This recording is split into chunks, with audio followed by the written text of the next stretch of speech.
now live in fear. People no longer seem to care. My heart is filled with pain and agony. I see a man begging for mercy. They rob him and they shoot up the body. I can't take no more. I pray for his safety. Sweetie and day, stand up the milk around it.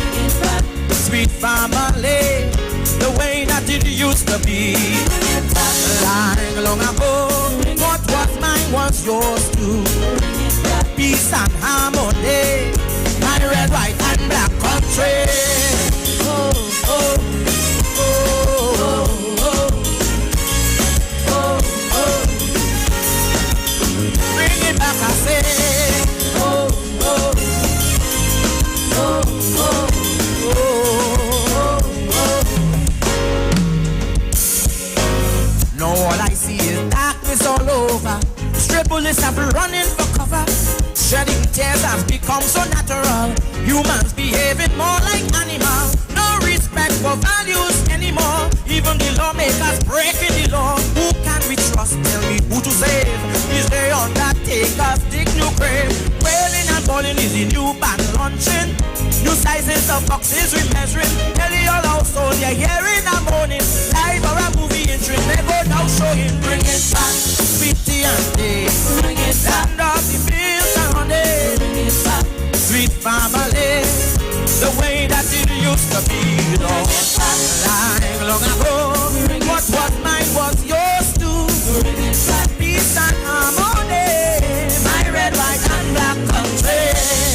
Oh, oh, oh, oh. Bring it back, I say. Oh, oh. Bring it back, I say. Oh, oh, oh, oh, oh,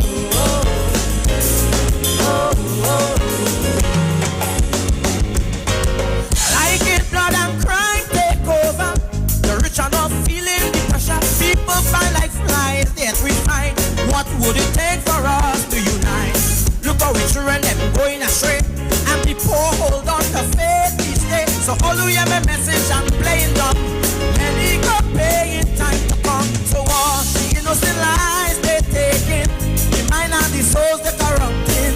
Everything has a price to pay. On a great, great judgment day, bring it back, sweetie and day.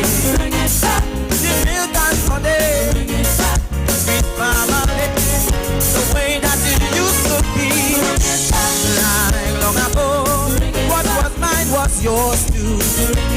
Peace and harmony, my red, white, and black country.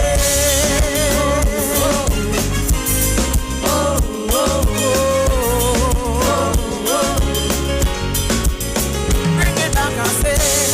Oh, oh, oh, oh, oh, oh, oh. Let's pray for the nation.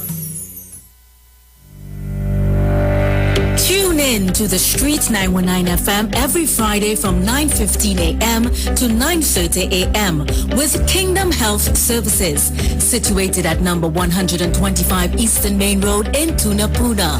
For the program, Health and Healing, merging the old with the new, with Mr. Brent Diet. For more information, call 318-7471 or 484-0141 or 360-4100. It's all about Kingdom Health Services on the Street 919 FM. Hi, what's up, TNT? This is Wayne Johnson out of Brooklyn, New York. I always wanted to do something back home, and we're going to be doing our gospel segment on Mondays from 10 p.m. to 12 midnight. That's 10 p.m. to 12 midnight on 91.9 FM. Listen what I want you to do. Spread the word. Spread the word, TNT. Salvation, full and free. Salvation is for everybody. Mondays from 10 p.m. to 12 midnight. That's 10 p.m. to 12 midnight on 91.9 FM. What is Apex? It is the pinnacle of high-performance vision through a lens. It's clarity, no matter what angle you look at. It's comfort, no matter what you do all day, every day. And it's customized with every digital measurement your eyes require to see at their very best. Apex Digital Lenses by Value Optical, the ultimate lens design for your eyes. Value Optical, expert care for your eyes. Trinidad and Tobago Mortgage Finance Company Limited wishes to advise customers making mortgage payments over the counter that the tellers at all our offices will be open daily from 9 a.m. to 1 p.m. To make payments online, book appointments, request letters, statements, documents, and access other services, please visit our online customer service center at ttmf-mortgages.com. TTMF, from here to home. The deals are at East Side Plaza, located at number 32 Charlotte Street in Port of Spain. It's a sale on everything at all stores. Opening hours are from 9 a.m. to 7 p.m. Everything from food stuff, lunches, pottery, African wear, Christmas gift items, tailor services, hair salon services, and so much more. Everything means everything. Head into Port of Spain and check out East Side Plaza at number 32 Charlotte Street. Ikaro, I am Alatumishe Ifabamishe Aganki, better known as MCDU, and every Monday between the hours of 7 p.m. to 9 p.m. I host a show called Orisha, The Way of Life, right here on the Sheet 919 FM, where I have guests passing through from the Orisha Ifa Baptist Diaspora to educate, edify, and inform you, the listening public, about Orisha Ifa practices. So remember to tune in every Monday between the hours of 7 p.m. to 9 p.m. for Orisha, The Way of Life.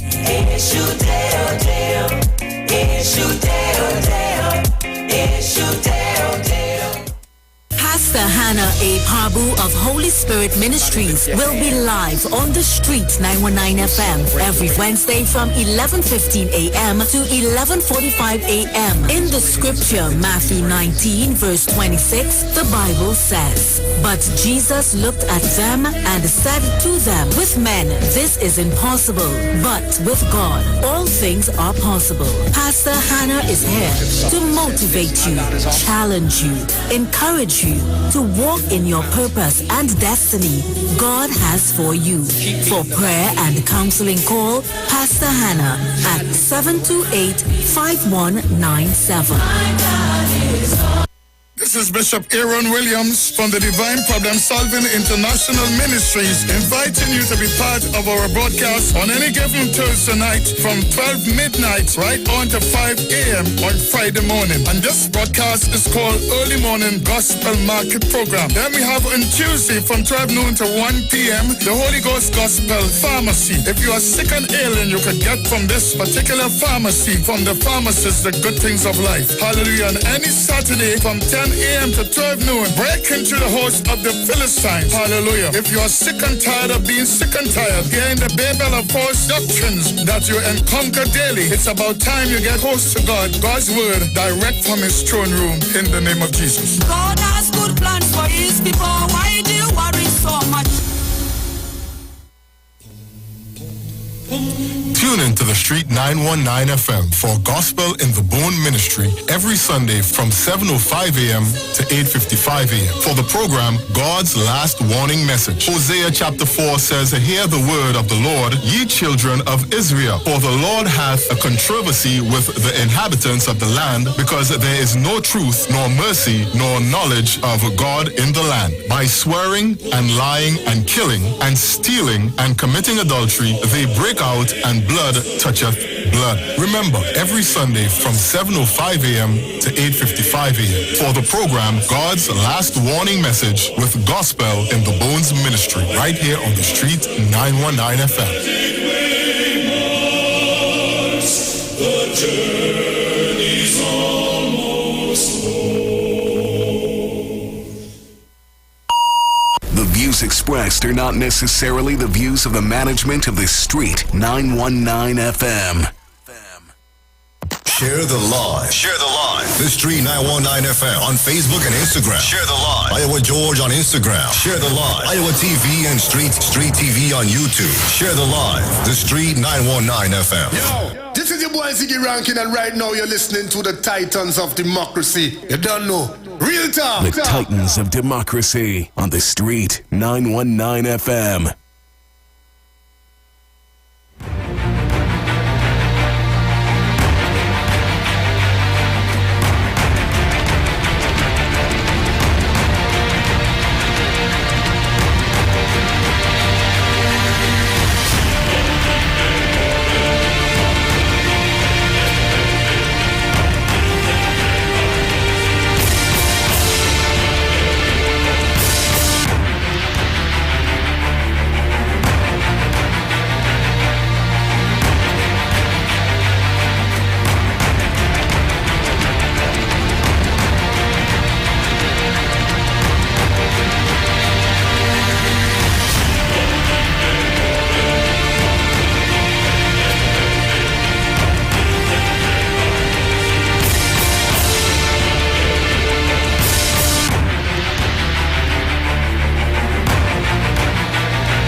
Well, a pleasant good morning to each and everyone, and welcome to this edition of the Titans of Democracy right here on the Street 919 FM. Let me thank the Heavenly Father for bringing me a safe sound and all together in one piece.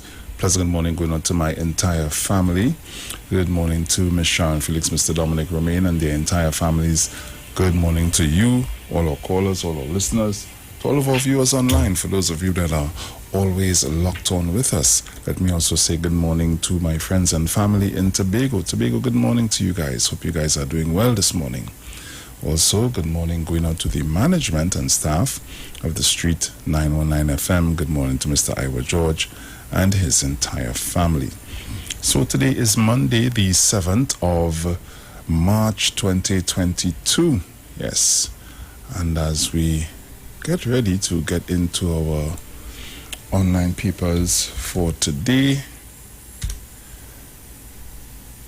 headlines in the Express: $3.6 million bail for 9 gang accused, but Raji Ali and others won't be freed, awaiting trial for Dana Sitahal's murder. And Purple Power, gender equality. So let's get on the inside and see what's taking place. So, make probe public. The government-appointed investigation into the deaths of underwater welders must be made public. Hold on, let me get in quickly.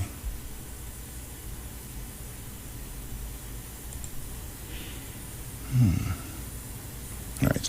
Must be made public in its entirety and must be laid in Parliament for scrutiny. This is the demand of the opposition United National Congress, UNC.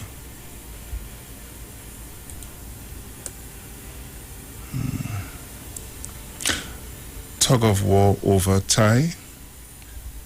The opposition United National Congress, UNC, is calling on the former Energy Chamber Chairman Eugene Tai to disclose whether he is a card-carrying member of the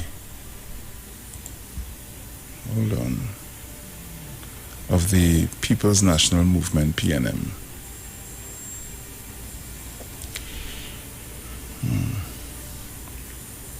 $3.6 million bail for 9 gang accused.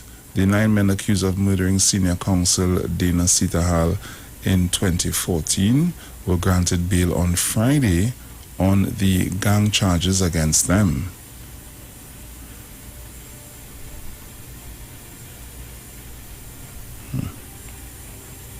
$54,000 signed petition to fire Paria Fuels Board. The petition calling for the dismissal of the board and management of Paria Fuel Trading Company Limited had gathered over 54,000 signatures as of yesterday afternoon. The person behind the petition, attorney Vanessa Subrati, believes the people of Trinidad and Tobago have the power to demand that the officials step aside to ensure there is some independent integrity into the investigation into the diving tragedy. Order of supervision placed on Yaliv's parents. An order of supervision has been placed on illegal immigrants Darilvis Sabria, and her husband, Yermis Santolo, pending the outcome of a police investigation. Brutality at sea. Just under a month after the Coast Guard found itself at the center of an incident at sea in which a toddler was killed, allegations are once again being brought against the organization, this time by the crew of a Grenadian vessel. First farewell, Christopher Boudram, the only man to survive the Paria pipeline tragedy, held on to the casket bearing the body of his friend and employer, Kazim Ali Jr., and wailed yesterday. Mourners held on to him and wept. The funeral service, which was done under Muslim rites, was streamed live on YouTube. And charged with 13 offenses of fraud, Grenadian seamen claim brutal beating by TNT Coast Guard. Capacity increase, a relief for taxi drivers. Well, you know, this particular one here hits home for me. I want to know if the relieved taxi drivers going to carry back down their fares, seeing that they're at full capacity now. Paria cuts ties with LMCS. Gas company to compensate lorryman for injuries in El Pecos explosion. Mom killed, suspect surrenders. So these are the stories that are making way in the Express as we head over to the Newsday. Judges against judiciary's position on no return to work policy. Maracas man killed in John.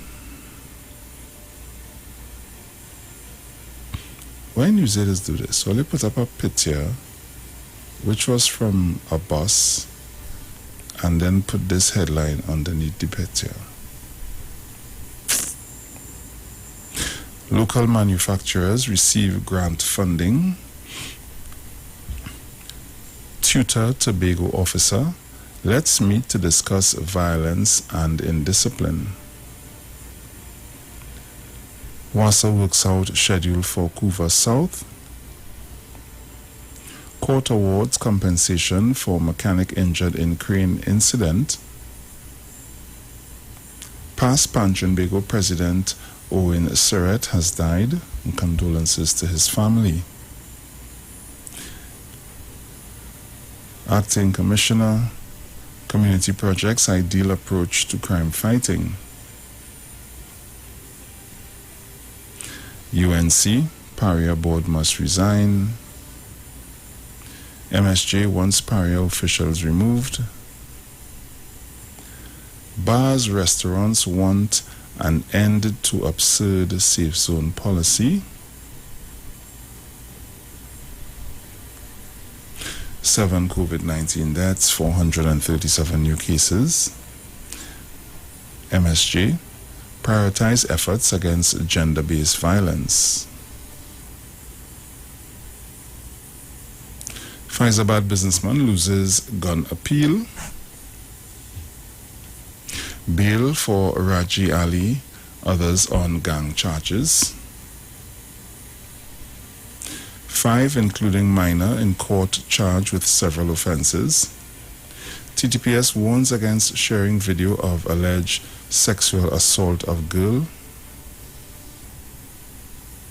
Tobago hotelier worries about borderline vaccinations. Unions weary of public servants' return to work. Prostitution to forced labor. What human trafficking looks like in Trinidad and Tobago. UNC leader objects to Eugene Tai's role in Paria probe. PNM chairman, no signs of Rowley stepping down as leader. And these are the stories that are making way in the Newsday at this time. Hey, why did you, oh gosh. Right, nice. Right, so let me take this time to say good morning to Mr. Dominic Romain. Morning, sir. How are you this morning, my friend? All is well, all is well.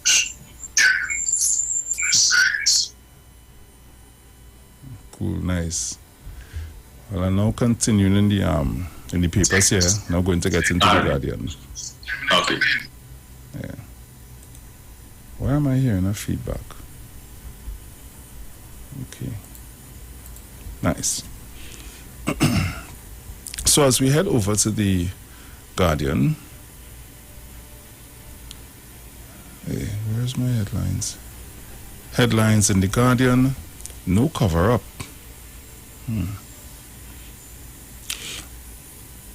Diver's widow wants to wake up from nightmare. Christopher Boudram, the only diver to survive the tragic mishap at Paria's berth number 6 seabed pipeline Point appeared 2 Fridays ago, stood next to the coffin of his fallen colleague Kazim Ali Jr. and wept yesterday.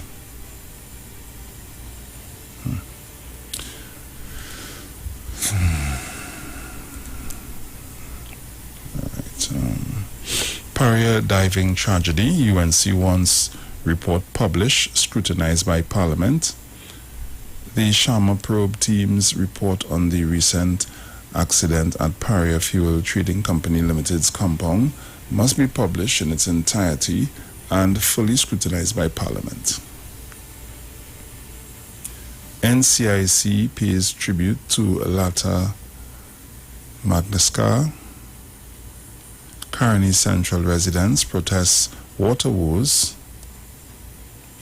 Cancer patient appeals for help. Red Cross Society begins free health clinic to public. Death toll nears 6 million as pandemic enters its 3rd year. Pan Trinbago mourns loss of former president. TTPS warns public against sharing videos of minors. Woman charged with fraud. Anything I did, I simply did it, to the best of my ability. Have you ever driven a roller coaster backwards? It's more important to be true to your calling than to sit still. Believe in yourself. Women have been successfully integrating into the highly male-oriented profession. New driver's permits to be launched this month. George, time to scrap safe zones. And suspect charged in 2020 murder. So these are the stories that are making way in the Guardian, the Express, and the Newsday at this time. So once again, I say good morning to Mr. Dominic Romain. Welcome, morning, sir. Welcome in on the Monday. All Mondays for the rain to fall, eh? And it was just pouring by me here. Oh boy. Yeah, I wasn't getting up until about 7:30, 8 o'clock with this rain. Right. What you gotta do? When duty calls, you had to do what you had to do. So true. So, good morning all. Good morning to all of the loyal listeners of the Street 919 FM, and to also the trolls as well. Good morning to you. As I said yesterday, they can't help but tuning in. Of course. What they get here, they don't get other places, despite the fact they like to accuse us of telling lies and propaganda and only defending the PNM and so on. So they want us to defend. Well, when UNC defense won 104, one U97 more, look like politics. Yeah, plenty choice. Plenty. They ain't going there at all. Nah. The air They know that is propaganda central. Yeah, the air, they like the air over here. Yes. Good morning to Mr. and Mrs. Giuseppe, Mr. and Mrs. Regis. Mother Tunapuna, good morning. Morning, Angie. Morning to Woman Oga. Mano, morning. Let me say a special good morning to Nicole Caesar. I saw your message, Nicole. So if you're listening, good morning to you. Patsy Edwards, good morning. To Louise Maturan and all others who are listening. Yeah. So, it's been a while since I've been on a Monday. Yeah. So Monday, Wednesday, and Friday is usually my late wake up days. Yes, I watch TV very late the day before. Take advantage of the fact that I can get up late the next morning. So, yeah. I was supposed to have an interview this morning, so we had to do what we had to do. Yeah. Yeah, so never a dull moment in this country, Bruce. I'm tired, I'm fed up. This United National Conmen, United National Crooks, they are the worst, the most despicable bunch, right? They can, and I have seen countless videos from different members of the executive of that party who prostituting this barrier issue. Oh yes. Right? Oh, yes. Trying to see how much political mileage they could squeeze out of it. So they had a whole, normally their Sunday morning press conferences, 2 people, they had 3 people yesterday morning. Yeah. Waste of time press conference. Like how many months now they've been having this and they haven't realized. You're wasting people time because every time you ask at the end of the press conference any questions, the media, if you get 1.5 questions, you get plenty. And then say, well, clearly they were so erudite in their presentation that there was no need for questions. Wow. Really? Really? Okay. Oh gosh. Wasting people time. I see the leader of the opposition now and the Doglaya saying that the reason why the government has relaxed the restrictions is because they're trying to create a distraction from the barrier issue. Really? All over the world, countries are relaxing the restrictions as more persons have been vaccinated, and then you've had persons who have gotten immunity by virtue of having contracted the virus and survived, and the world is starting to learn to live with corona, right?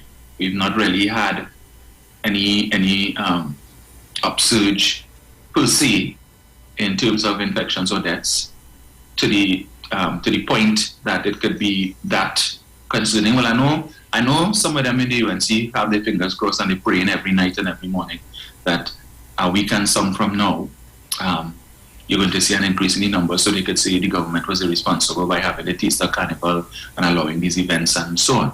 So they're hoping for that, and that's just pathetic. That you so want political mileage that you're willing to risk, or that you're hoping for people to get sick and die, so you can make a point and make the government look bad. Really? And then you all love to call yourselves patriots. That's patriotism? Okay, UNC style. Yeah. So, same people who all the time calling for an ease of the restrictions, that the government needs to relax some of these restrictions because it's affecting the economy, and the economy is on the brink, and the economy on the precipice. And now, when the government has done just that, well, they're complaining about it. And I listened to the Doglaya. Well, I didn't listen to the whole thing, but he now is to hear his conspiracy theory, Bruce, with respect to that barrier issue about Delcy Rodriguez and Wilma Ruperti and these people, I mean, they take conspiracy to a whole new level, Bruce. Right? As I said, I didn't listen to the whole time. I didn't have time to, but I would probably take a listen to see what, because he did yesterday morning. So he has this doubles and coffee. Mm-hmm. So every morning, usually around this time. Well, it developed from him doing 13 to 15 minutes of a live every morning for 13 to 15 minutes called Doubles and Coffee.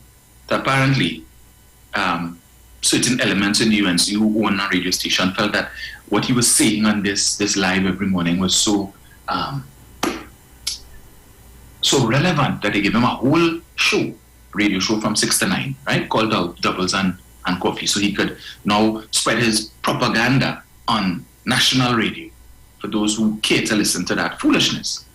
So yesterday morning he did a live on Facebook, encouraging the media to listen to him last night, to hear how he ties in everything with when the Venezuelan vice president came here and the sanctions and all kind of, and people don't understand that when you make these foolish allegations, apart from the fact that as a senator, you make the country look stupid, right?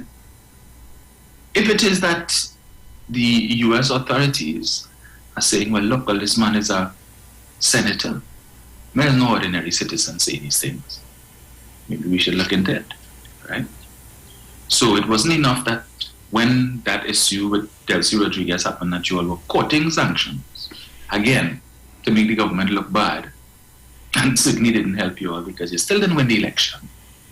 You come back with your stupidness again. I am amazed that this piece of filth is a senator in the Senate of Trinidad and Tobago. And when I say Kamala Prasad-Bissessar, when it comes to choosing poor judgment, this woman she epitomizes poor judgment. I mean, when she goes to scrape the bottom of the barrel, Bruce is like, all right, let me see, what is the worst I could find? Now, you have a little smidgen of decency. I can't choose you. Let me look for the nastiest I could find. The worst of the lot. Yeah? To put in the Senate. And that's what we, the decent citizens, have to suffer through. That's the embarrassment that we have to deal with.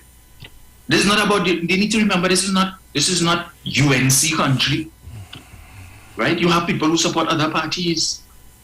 And we take issue with when the leader of the opposition chooses this kind of rabble, disgusting filth to put in the parliament. I see this man do a live, which I will not send to you, but Bruce, where he's referring to he do a whole live on the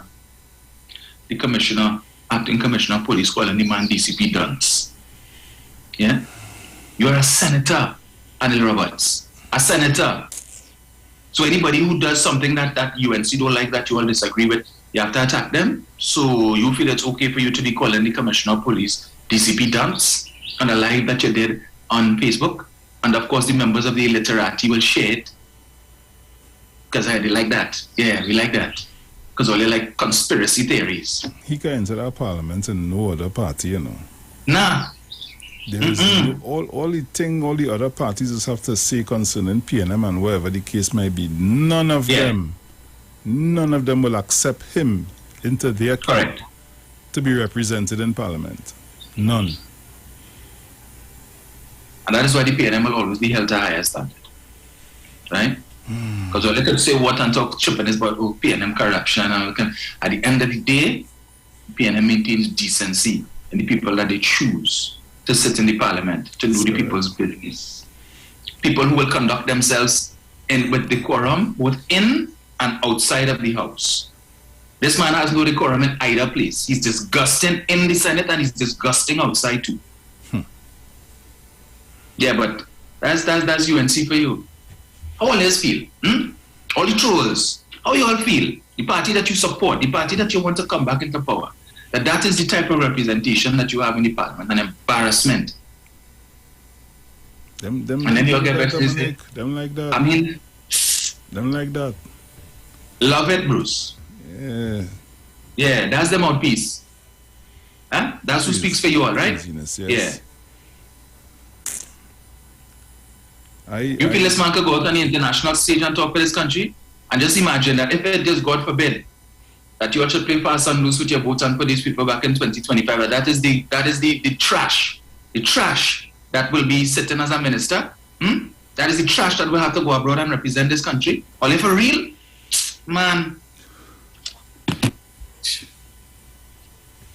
That's fair, Bruce.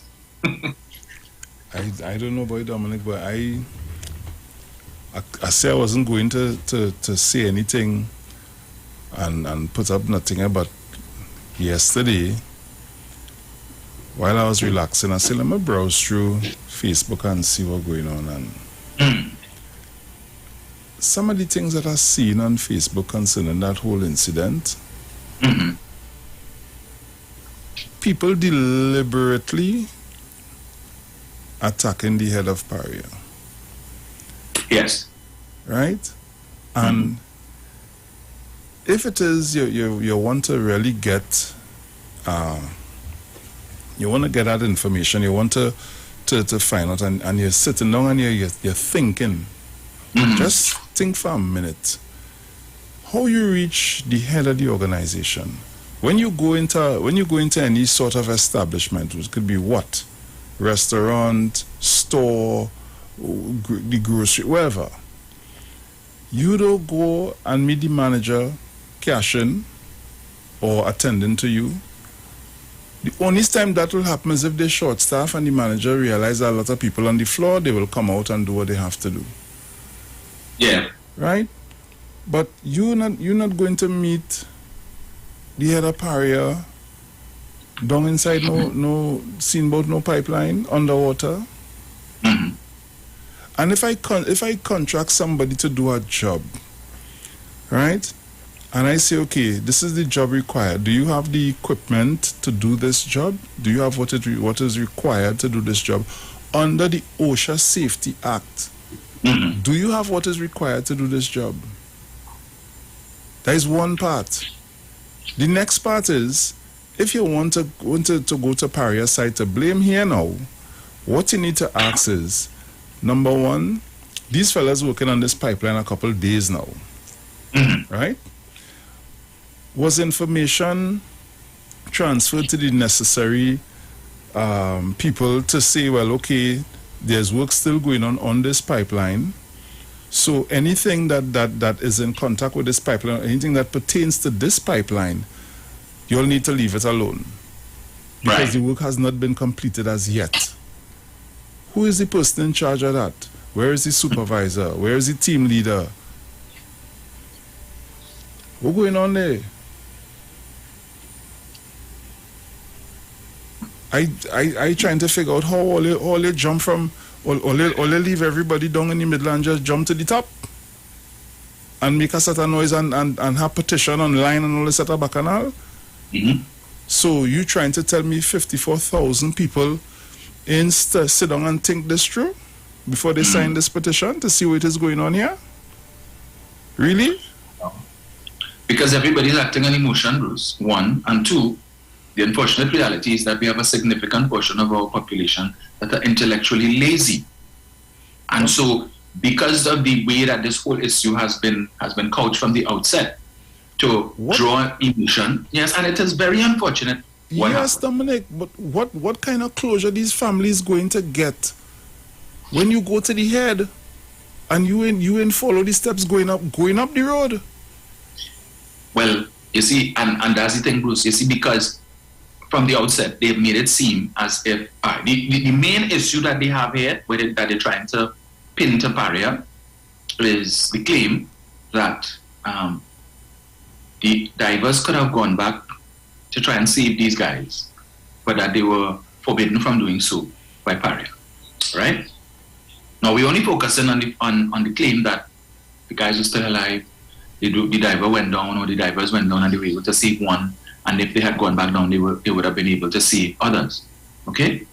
But it has also been pointed out that the other 4 divers may have caused a seal in the pipe. So if you went down and you try to pull them out, right, and you open that seal, that it's possible. The Delta will continue. Correct. And you could have pulled in other people and more lives could have been lost. We're not focusing on that. No, they're not. All we're focusing on is that the guys were alive and they could have been saved and whatnot. All of a sudden we have dive experts and all of a sudden we have pipeline experts and so on.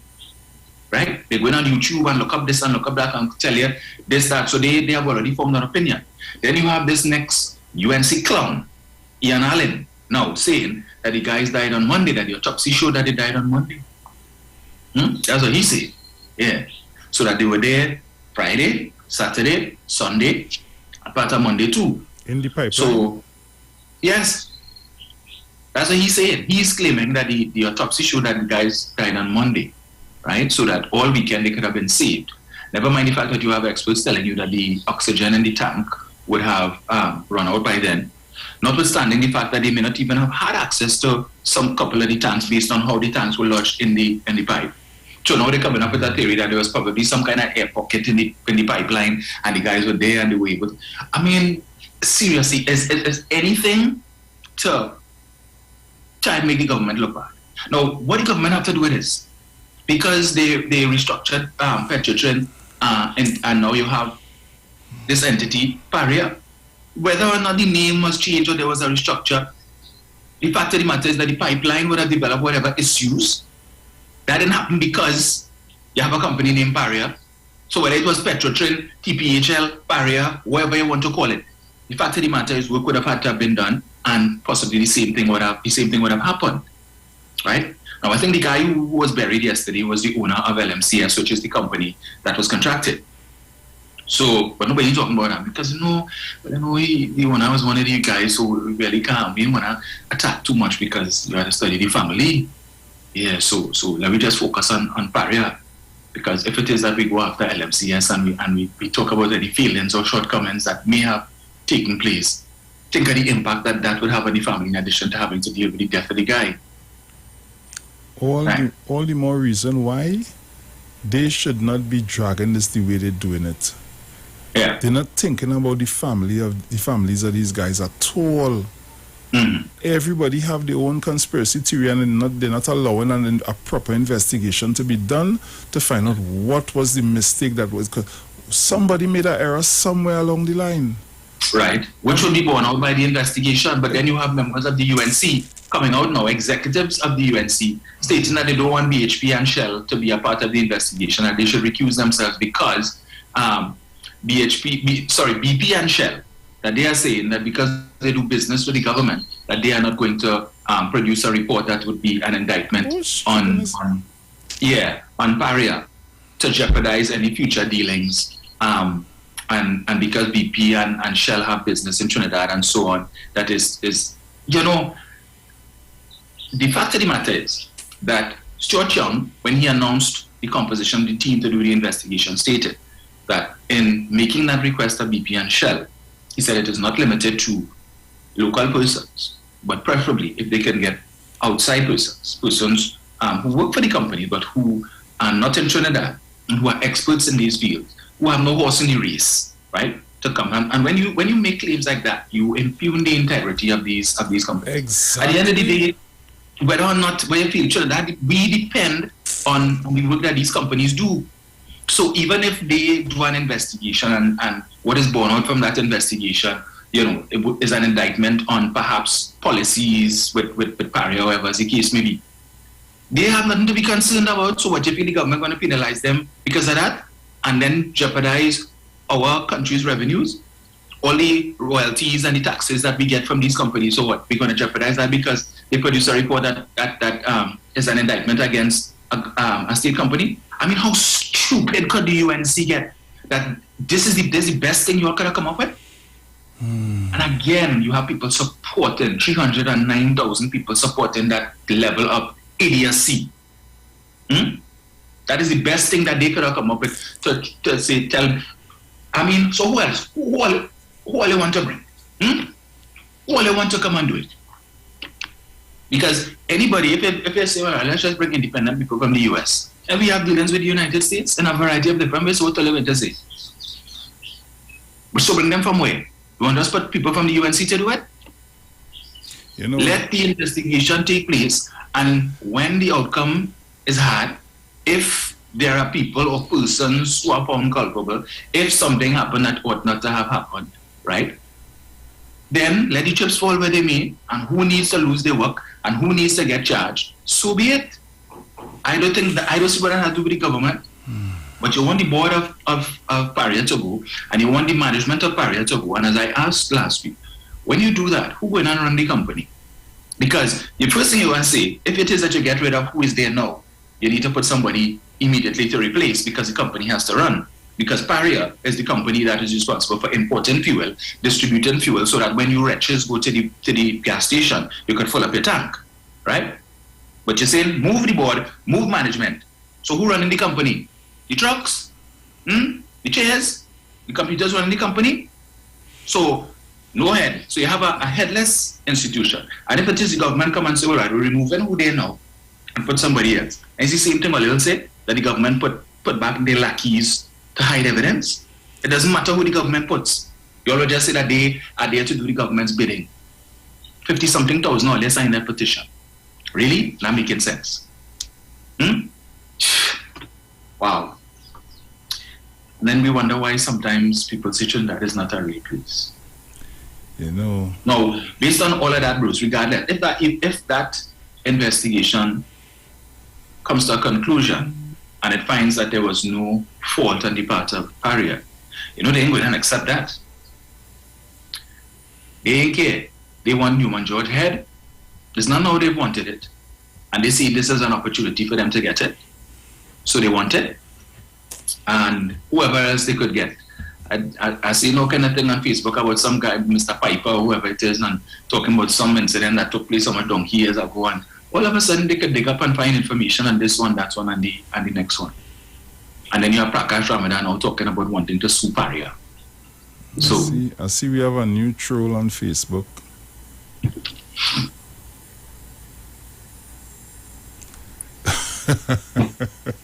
Dominic? Who's that one? Is that Varan B?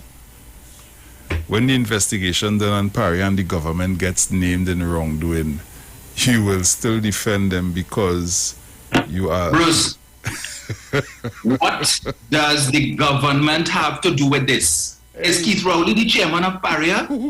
Is Chiochom the CEO? Are you people that daft? No wonder why they have to call you all dunce. What does that have to do with the government? The level, what? Brother. You see the level. You see the level at which they would go to just because or they don't like a party or a person from a particular party, and the way always want to get on. And Bruce, I do understand it, you know. Back then, Bruce, under them, when it is that you had the sale of shares in FCB, and the manager from FCB who was engaged in the bacchanal where he bought the whole set of shares and then sell it afterwards, why the hell all they didn't tell Kamala Prasad Visasa to resign?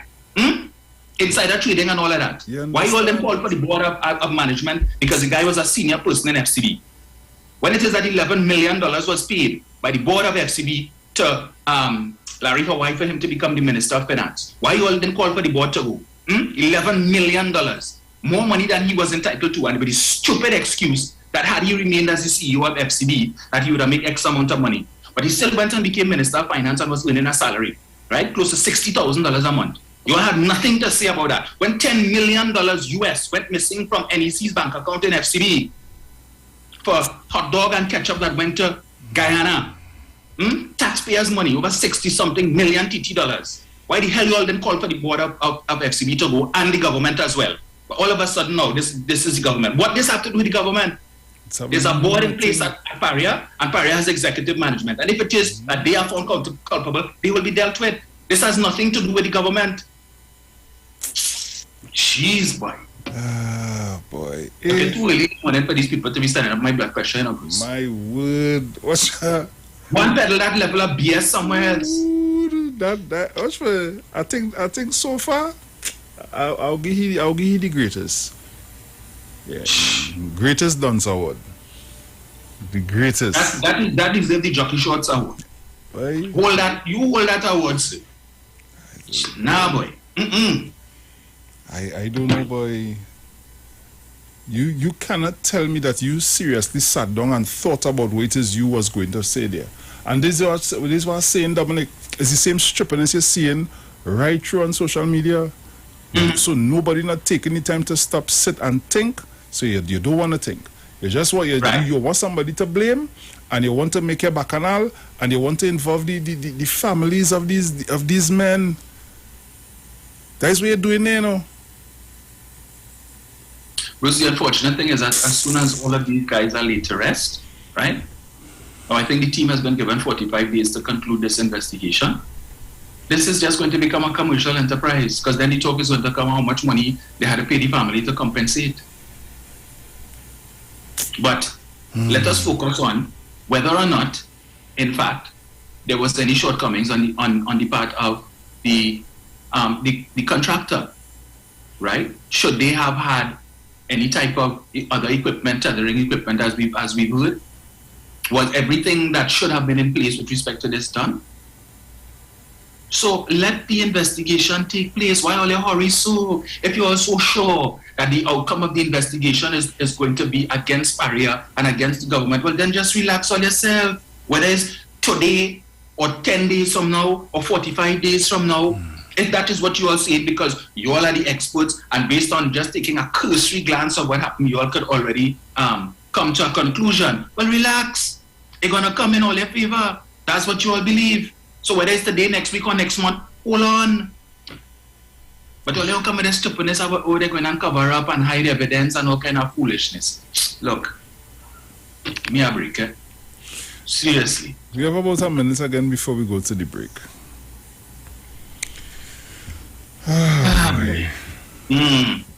It's no longer unbelievable, you know. Right now, it's just amazing. Yeah, it is. Oh gosh. I don't see what this has to do with the board of Paria. All right, because at the end of the day, this took place over what, a 3-4 day period, Bruce. Whatever policies are in place that was activated to deal with this thing. Paria didn't come up with that Friday morning.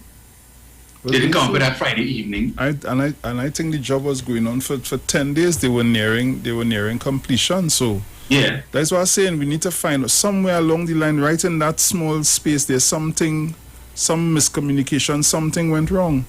But guys, we're going to the break and we'll be right back. Keep it locked.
Are you experiencing terror, experiencing pain? Poor mood, stress driving you insane. Free yourself from all this hell. Free yourself. Something in life yet to make you well. Dispel all the ills that your body stores and prevent yourself from resisting more. Don't worry, nothing will trouble you. Cause the fountain of life here to protect you. For info, call 620-9379 or 309-4697. What is Apex? It is the pinnacle of high-performance vision through a lens. It's clarity, no matter what angle you look at. It's comfort, no matter what you do all day, every day. And it's customized with every digital measurement your eyes require to see at their very best. Apex Digital Lenses by Value Optical, the ultimate lens design for your eyes. Value Optical, expert care for your eyes. Hi, I'm Valentine Garcia. And I'm Nikki Garcia. Please join us on the Final Hour broadcast every Thursday at 9 a.m. on the Street 919 FM radio. Every week we will journey into the amazing Word of God. So please join us. See you then. It's the sale you've been waiting for. The #1 hardware. All you come. No. Hey, come for your blocks. Come by your blocks. We run the blocks. #1 hardware of your blocks. Hey, in this pandemic, you need a sale to ease your stress. The #1 hardware has a sale on right now. Hollow-clay blocks, $19.50 per pallet. 4-inch and 8-inch concrete blocks, $1,300 per pallet. And 6-inch concrete blocks, $12.50 per pallet. And listen, if you buy 5 pallets and over, you get a free bag of sand with your purchase. 10 pallets and over, we're making it even better with even a bigger discount. We even have 10% discounts available on all in-store items. The #1 hardware will deliver your material home, in your yard, for free. Check us out now at the corner of Frenchfield Road and Bright York Stadium, Bacala, Tobago, or call us at 639-3102, 639-1428, or WhatsApp us on 686-9696. The #1 hardware, building Tobago stronger.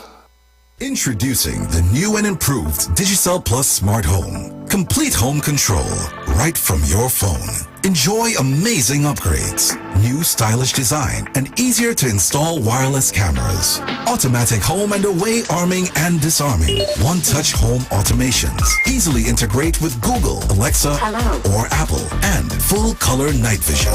Sign up now for 50% off installation and 20% off for 6 months. Get smart home now at digicelgroup.com. Digicel, better together. Every Friday, it's all about Fire Mood Soca Fridays with MC Duke and Selector Kochi from 6 straight to 9 p.m. blazing all the latest and past soca hits. So remember, make it a line, make it a day, rock and come in, you know. It's all about Fire Mood Soca Fridays on the Street 919 FM. Don't know.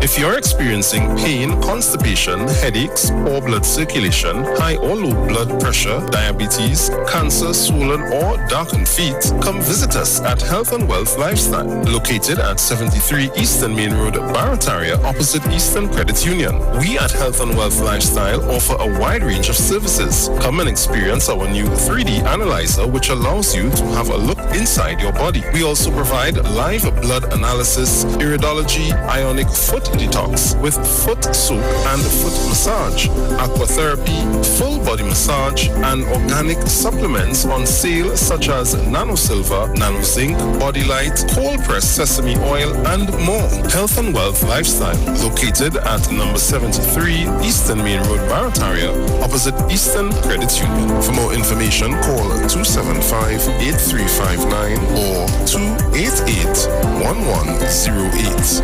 Join Nicole Huggins for Health and Wealth Lifestyle every Monday from 9:05 a.m. to 9:55 a.m. right here on the Street 919 FM. Do you need a business consultation? Would you like to learn about investing? Maybe you were looking for investment opportunities. Well, Len Capital Certificates is the company you've been looking for. We're located at number 9 to 11 Fitch Street South, Woodbrook. And our contact number is 324-LEN.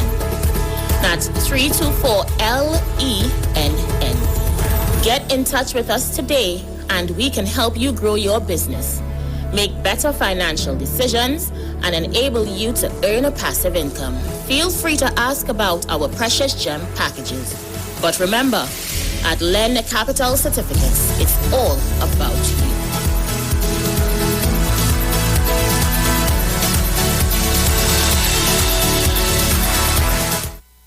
Join Pastor Kelvin Heinerine and friends for The Way, The Truth, The Life Radio Ministry, a Church of God ministry, live on the street 919 FM from 6 p.m. to 7 p.m. This and every Sunday on the street 919 FM. Jesus said, I am the way, the truth, and the life. No man cometh to the Father except through me. John chapter 14, verse 6.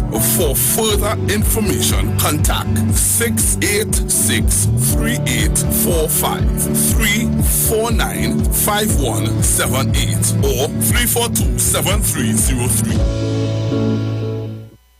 Shop at New City Mall and check out our premium selection of high-quality clothing and accessories for men and women. Save on all items with competitive prices and courteous service throughout the entire mall.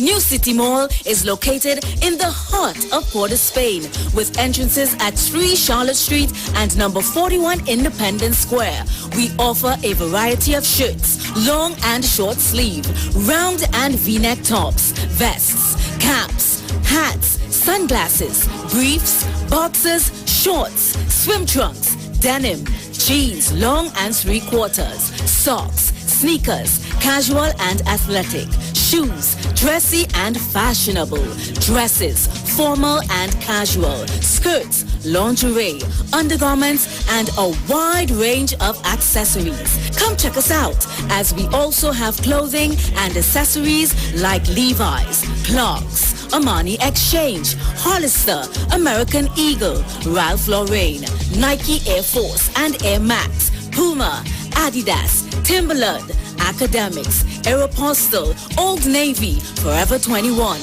Hanes, Dockers, Guess, Converse, and so much more. We have barbers, hairstylists, as well as weave and wigs on sale. All at New City Mall. Like us on Facebook and follow us on Instagram. Sale, sale, sale.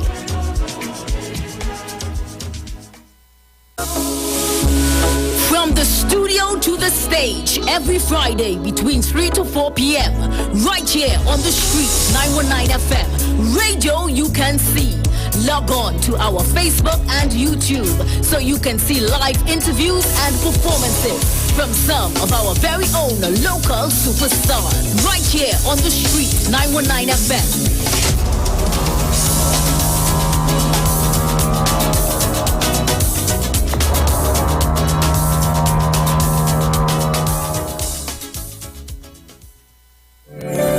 Turn your lights down low and listen to the Master's Radio. The Church of the Firstborn Assembly of number 399 Eastern Main Road, Waiko Sangre Grande, is pleased to present Pastors Morris and Agnes Johnson and guests. Sundays, Tuesdays, and Friday night, Sunday Ministry of Worship, Children Hour, and the Word from 1 p.m. to 6 p.m. Tuesdays, see Jesus in every book of the Bible from Genesis to Revelation. Tuesday morning from 9 a.m. to 10 a.m. And Friday night, 9 p.m. to 5 a.m. All night prayer for our nation. Tell your neighbors, tell your friends, tell everyone. For further information, visit with us at www.churchofthefirstbornassembly.org or on Facebook. Email us at church668hope@gmail.com or call us at 753-1113 or 236-7271. Your free gifts and offerings will be greatly appreciated at Church of the Firstborn Assembly, account number 795222 at the First Citizens Bank. Get in touch with God. Turn your radio on. Share the live. Share the live. The Street 919 FM on Facebook and Instagram. Share the live. Iowa George on Instagram. Share the live. Iowa TV and Street TV on YouTube. Share the live. The Street 919 FM. The Titans of Democracy on the Street 919 FM.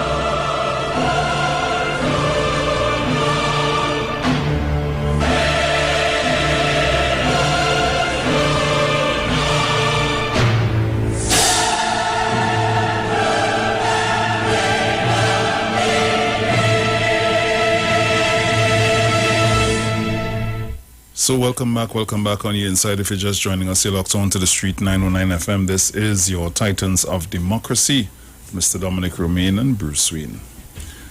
Yes, Dominic. Yes, sir.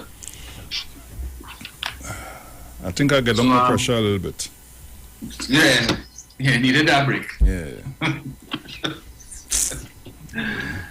Yeah, that's the downside to having the trolls there, but anyway, you know. They're not doing the party any service. I just all we appealing to you all for is a little bit of common sense.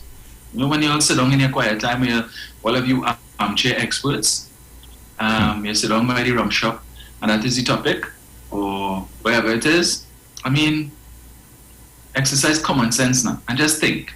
This has nothing to do with the government. Yes, it's a state enterprise, but that's about the end of the connection. That is why you have a board in place. That is why you have executive management in place. These people who are paid hefty salaries every month to manage the company, right? That is why they are paid these big salaries. So if there is an incident that has taken place, if there is culpability to be had on the part of Paria, then when the time comes, let the chips fall where they may. But this has nothing to do with the government. Because when Stuart Young gets up in the morning as Minister of Energy, his office is not on the Paria compound. Keith Rowley's office is not on Paria compound. Keith Rowley is not responsible for drawing up the roster of workers, nor is Stuart Young or any other member of the government responsible for running for the day-to-day operations of Paria. And if they were involved, you all would have an issue with it. Just as you all would have been accusing the government of micromanaging and all of that foolishness. So, relax.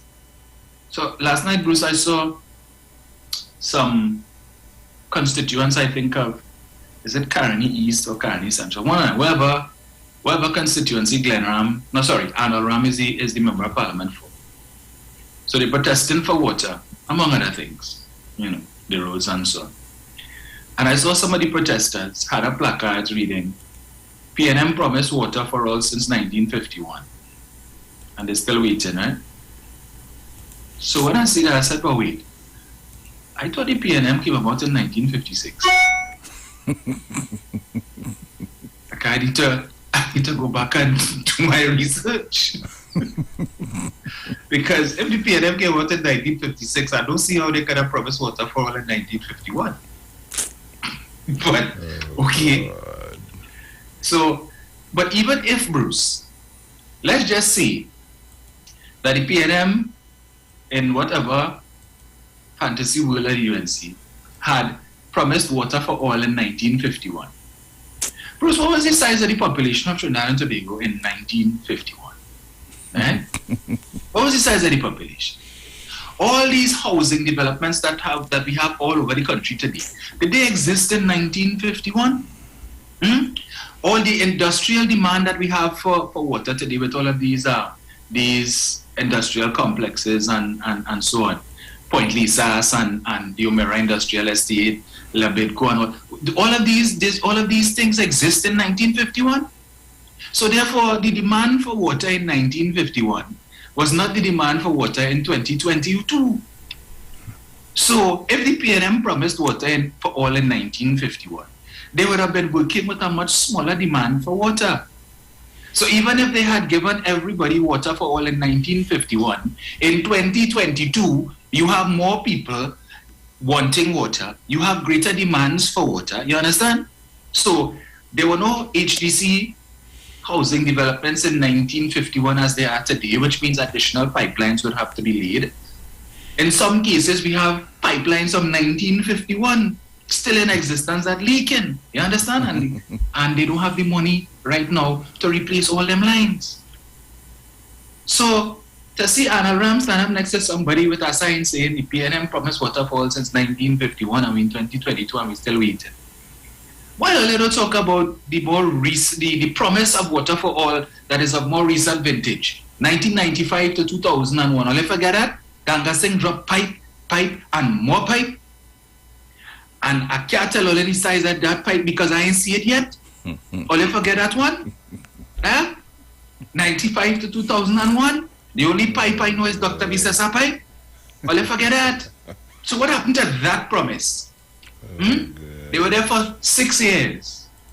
Ganga Singh dropped pipe and more pipe. And they have no PNM Minister of Public Utilities that drop pipe like Ganga Singh drop pipe. So Wale Sain should have said that, right? Because to the best of my knowledge, when they admitted office in 2001, it certainly wasn't water for all. You still had plenty of people who need water. Sure. You have plenty of people who didn't have water, pipe-borne water in their homes back then, and still don't have pipe-borne water today. But that is always the problem, Bruce. When they want to attack the PNM, they always have to go back 4 and 5 decades. Yeah. Corruption, let me go back to the 1970s. Water, we go back to 1951 when the PNM didn't even exist yet. You see how let's expose ourselves? And when we call le dance or le vex. I mean, seriously? Okay. Bruce, you had that paper sign with the dog liar? Yeah, over there. Yeah, run it for me now. I'm playing the whole thing. I just want to play like a couple minutes. That's all right. I'll show you the, anyway. That's all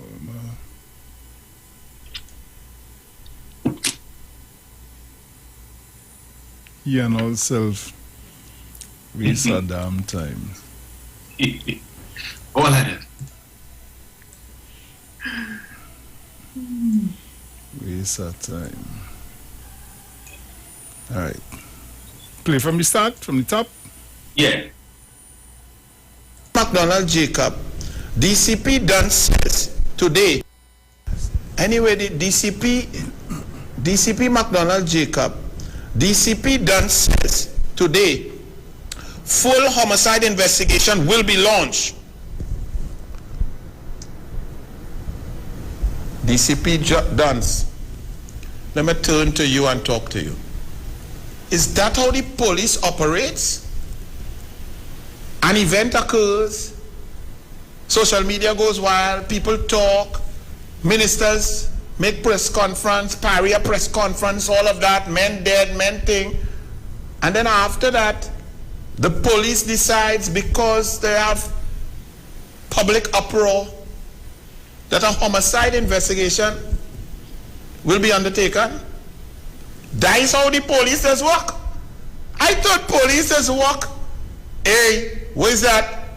Check that, seal off that, move that, police take control of the scene, police in charge, seal off here, you out here, all your people there, who was there, statement, correct, investigate, what, Coast Guard officer, what you was there, you, diver, come here, what happened, how you got there, boatman, what was the job, isn't that? This man come like he's a politician. Now that they have public outcry, homicide investigation, DCP Duns, that's not how police work. Wow. Crime scene contaminated, crime scene gone through, crime scene, police ain't even reached there yet. Police mightn't even be allowed to go. Right. So that is Senator Anil Roberts, a member of the upper house of Trinidad and Tobago, referring to the Commissioner of Police as DCP Duns. Right? DCP Duns.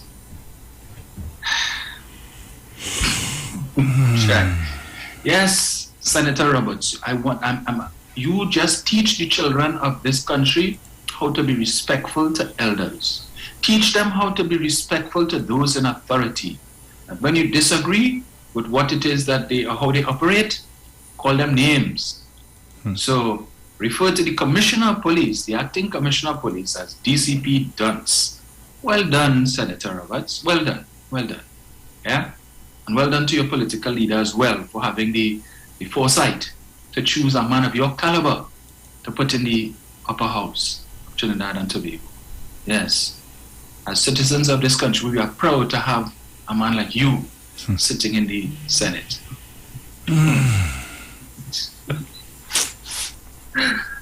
But what amazes me, Bruce, is how all of a sudden he knows, he's knowledgeable on how the police ought to conduct investigations. Perhaps if he had given them that advice when they were investigating the video into room 201, he'd probably be behind bars or would have had a record.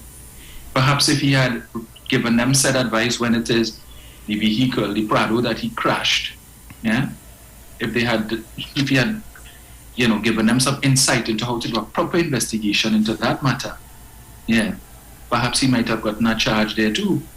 So if it is that he is saying that the Trinidad and Tobago Police Service are lacking in their investigative skills, you should be grateful, sir, because that incompetence to which you are alluding is probably the reason why you're still outside now. And? Probably why you don't have a criminal record. So you should be grateful. Yeah, but that is leadership UNC style. Attack the commissioner of police. But rowdy this and rowdy that, and they attacking Gary and they want to get rid of Gary and Gary this and Gary that. Yeah. That the Prime Minister has lost confidence in Gary Griffith and so on. So was that your way, Senator Roberts, of expressing confidence? Your confidence in DCP Jacob? Mara, you ain't lose confidence in him. No. You're just giving him a mild scolding so that he can pull up his socks. Call him a dunce. But only vex when we call members of your party a dunce.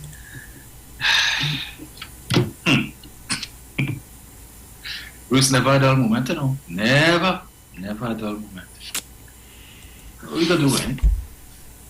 So, International Women's Day, I saw that the PNM's Women League would have had a walk, I think it was yesterday, that was led by the Member of Parliament for Aruka Maloney, Minister of Planning, Camille Robinson Regis, and from what I would have seen in the pictures, it seems like it was a very successful event.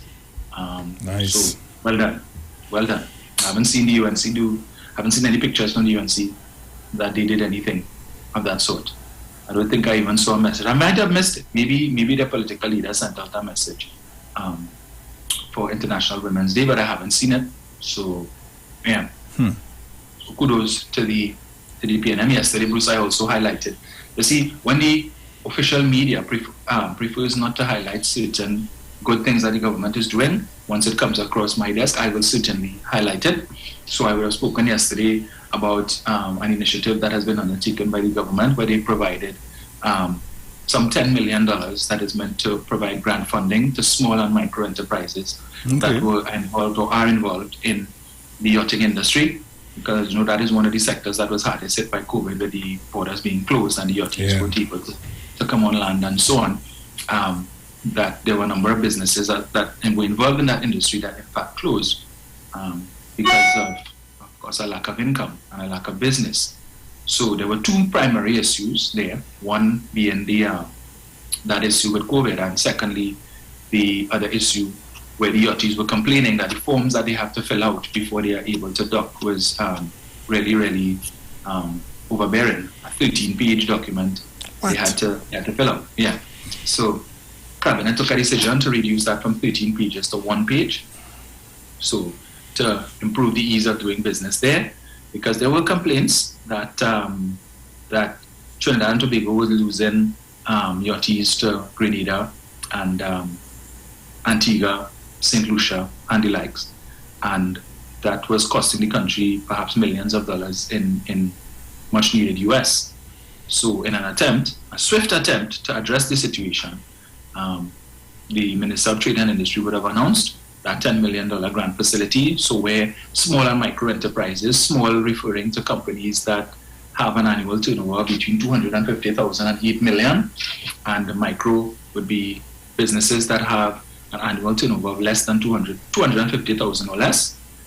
You would be entitled to grants of between 20,000 to 50,000 to assist with purchasing of raw material or paying bills such as rent and salaries and other overhead expenses. Okay. So to help you get back on your feet. The government of Trinidad and Tobago has done that, and this is a grant, it's not a loan, so you're not required to pay it back. Yeah? Cool. So they are taking very proactive steps to assist in the recovery of this sector, and I say kudos to them. But of course, this would not make the front page, the second page, the third page in any of the dailies because it doesn't suit their agenda. They had no problem in making this issue prominent to talk about how we were losing yachties, to talk about how the forms that they had to fill out, that it was just a bit too much. All of the negatives, they had no problem. But now that good things are happening, we're not seeing or hearing it. So it will be highlighted here. Yeah? But of course, as I said yesterday, it's only a matter of time before you would hear people say the only reason why the government doing it is based to facilitate their friends with yachts, friends, family, and finances who have yachts and all them kind of nonsense. Also, where is this? Right, so I see here where the Member of Parliament for Lopino Bonnet West, the Minister of Public Utilities, would have provided an update on Facebook with respect to goings on in his constituency. So his post says, your constituents just giving you an update on the water supply intake in the Lopino La Pastora area. The new Lopino Pastora water supply intake will provide an additional 100,000 gallons of water per day to the people of Lopino and La Pastora and environs. And the new plant is on course to be commissioned in the month of March. And you have some pictures there of what appears to be, they're doing some renovation works and so on, and some construction works on perhaps what was yet another one of those plants, Bruce. And they've been dealing with, I think they've done about 6 so far, resulting in an improved water supply for a number of persons, and so the people of La Pastora, Lopino, and environs can expect by the end of this month, once the new plant is commissioned, an improvement in the delivery of water. So kudos there to the Minister, the Ministry of Public Utilities. So thought I would throw that in there. I heard you were reading a story, Bruce, but I only got the tail end of it with respect to somebody having to declare whether or not they are a card-holding member of the PNN. What was that about? Let's see. That was for you.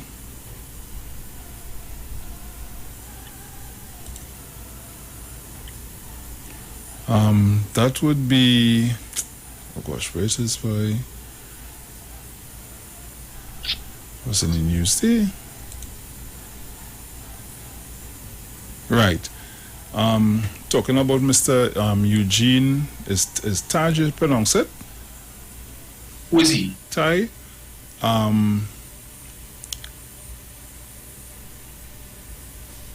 He is one of the guys that they doing the investigation. Oh gosh, I'm looking for the into the Paris incident. Yeah,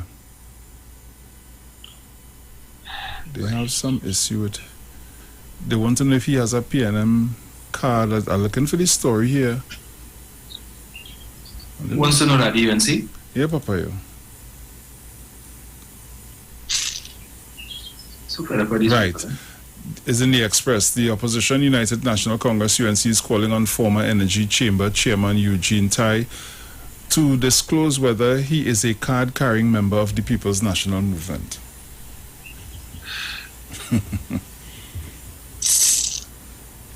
Well, if all you have evidence that he is, well, produce the evidence. Well, I'm going through this thing and calling him to make a declaration and all kind of foolishness. Anything to undermine the integrity of this investigation. Eh? Yeah. As if, Bruce, at the end of the day, as if somebody who belongs to a political party is incapable of being well, this is just it. Yeah. I'm tired of this. Seriously tired. So maybe we should put a team that comprises only supporters of the UNC, and that will give us the best outcome. Yeah, because They don't have any axe to grind against the government whatsoever. So they will produce a report that is above reproach, a report that can stand the most robust of scrutiny. Yeah. Look, was the time, Bruce? Bruce, open the lines, because we're supposed to have an interview at it. Open the lines, please. I'm fed up. Oh, God. So, guys, you can call us at 342-0081 and 466-5391. So that's 342-0081 and 466-5391. Let me see who's out there. Caller, good morning. Hello, good morning. Morning. The question I was asking all the time. Who was running the contract? Understand? Yeah, the person who was running the contract, because the person who had the contract from Paria, they had to make sure they have a workman liability plan for all the workers to make sure that they pay, you understand what type of business they have, and they're supposed to be paying the medical and all these workers, not contract name at all. You understand? Workers, because I had a contract. You understand? There is the person who was running the contract workers with him. That's all I have to say. Thank you. Yeah, they're supposed to have a limit liability for all workers.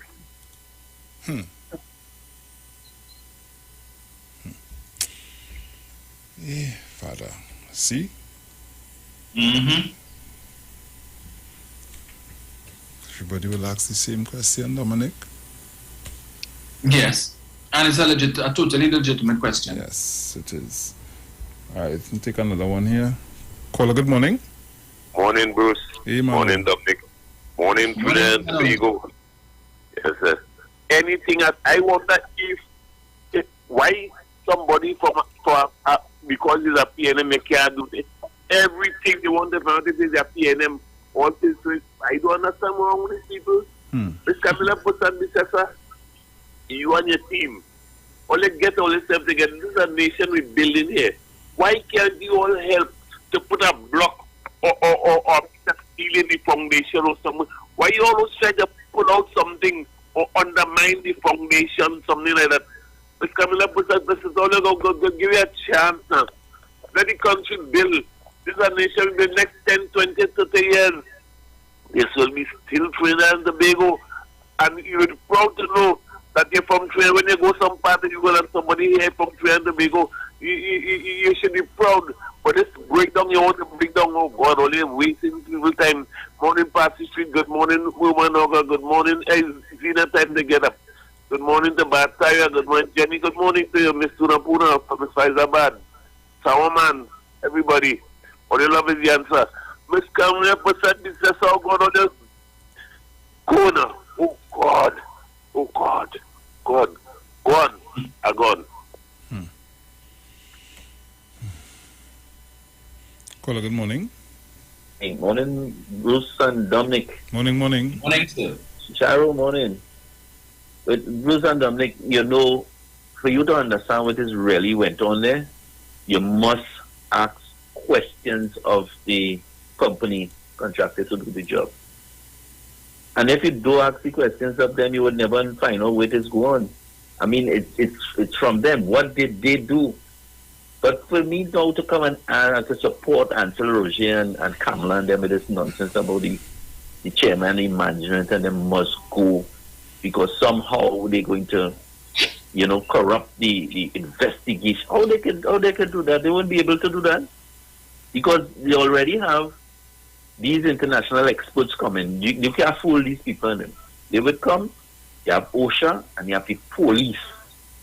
Police have done they have already started their investigation. They would have taken statements from people wrong and they have a base to start with. Now when these people come and OSHA come, they'll ask police certain questions and they will be asking the people from the company, but most likely the owner died, so other people and other forms of things asking these questions. Paria will be comfortable to ask certain questions on their part. And then you compile all your information and you try to reconstruct the situation and come up with the answers. And I think that's the best way to go. But to send people on administrative leave home, and I don't see the need for that. There's no need to send anybody home. At the end of the day, Paria needs to continue to run because Paria is making billions for the country. The chairman and those people and them doing a good job for we to be seeing these monies being making that they're doing at this time. And as I say again, I see no reason for them to leave because I don't know how they could corrupt any investigation from that position. Until we find out what went on the other side, then we would know. But you see, the politicians and them and Ansel, who has an axe to grind, who is corrupting the investigation before it's completed. We have to look at them and we should be asking Ansel Roger to resign because Ansel Roger, remember, he told these people and them to take the blasted rig and go, and we lost money because we here and the workers here could have built the rig because we have the expertise, but it has to go quite to Mexico to come back to Trinidad. Ansel should go. That is the person should go. Thank you very much. Thank you.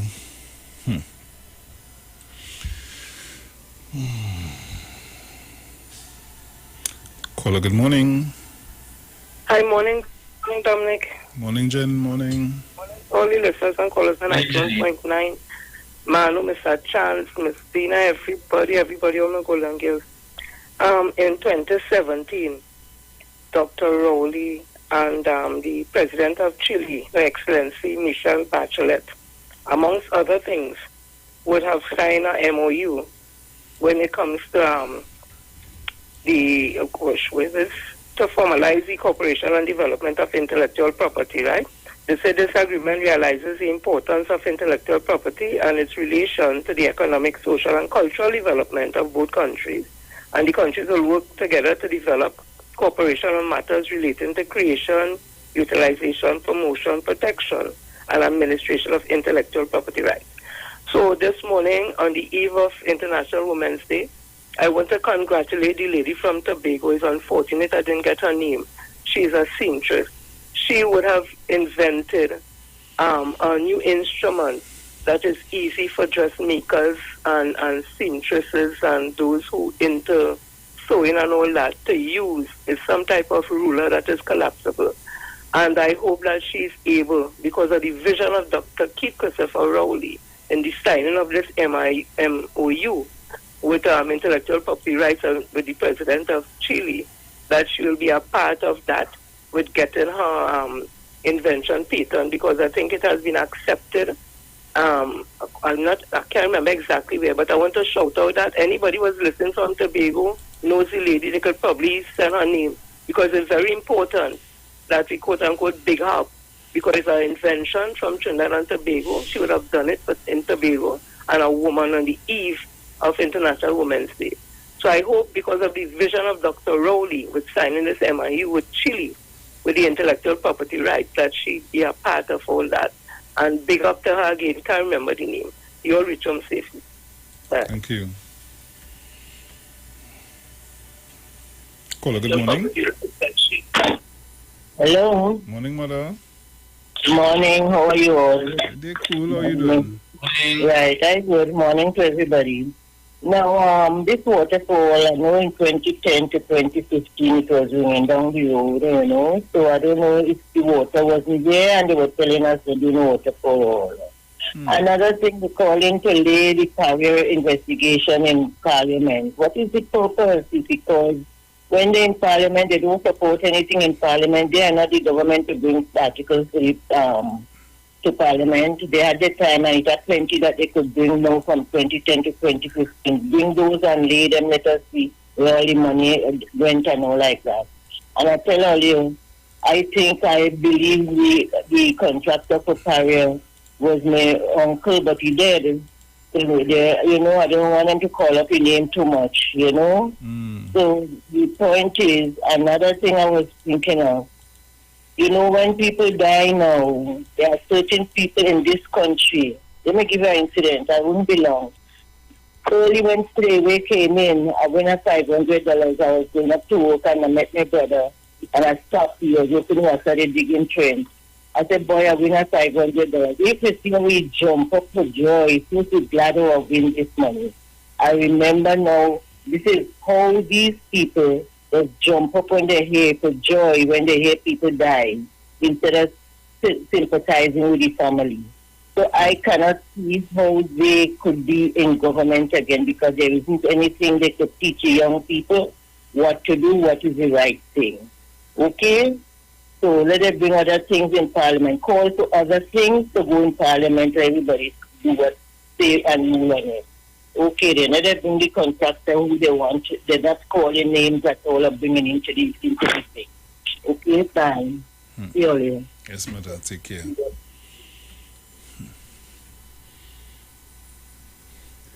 Caller, good morning. Good morning.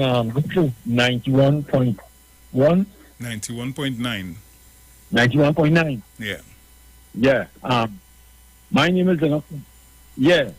I called to make a contribution. You called to make a contribution? Yeah. Go ahead. What I want to say is, Rosie and them is lie bad. They know that if you give a man a contract, right? And it's the man, he and his workers, right? If anything happens to anyone of his workers, is he responsible? Is he responsible? And not the government, not Saria, it's the owner is a contractor. And why they trying to bring machine country so? With lies. And Roger know better. All right, thanks. Yeah, man.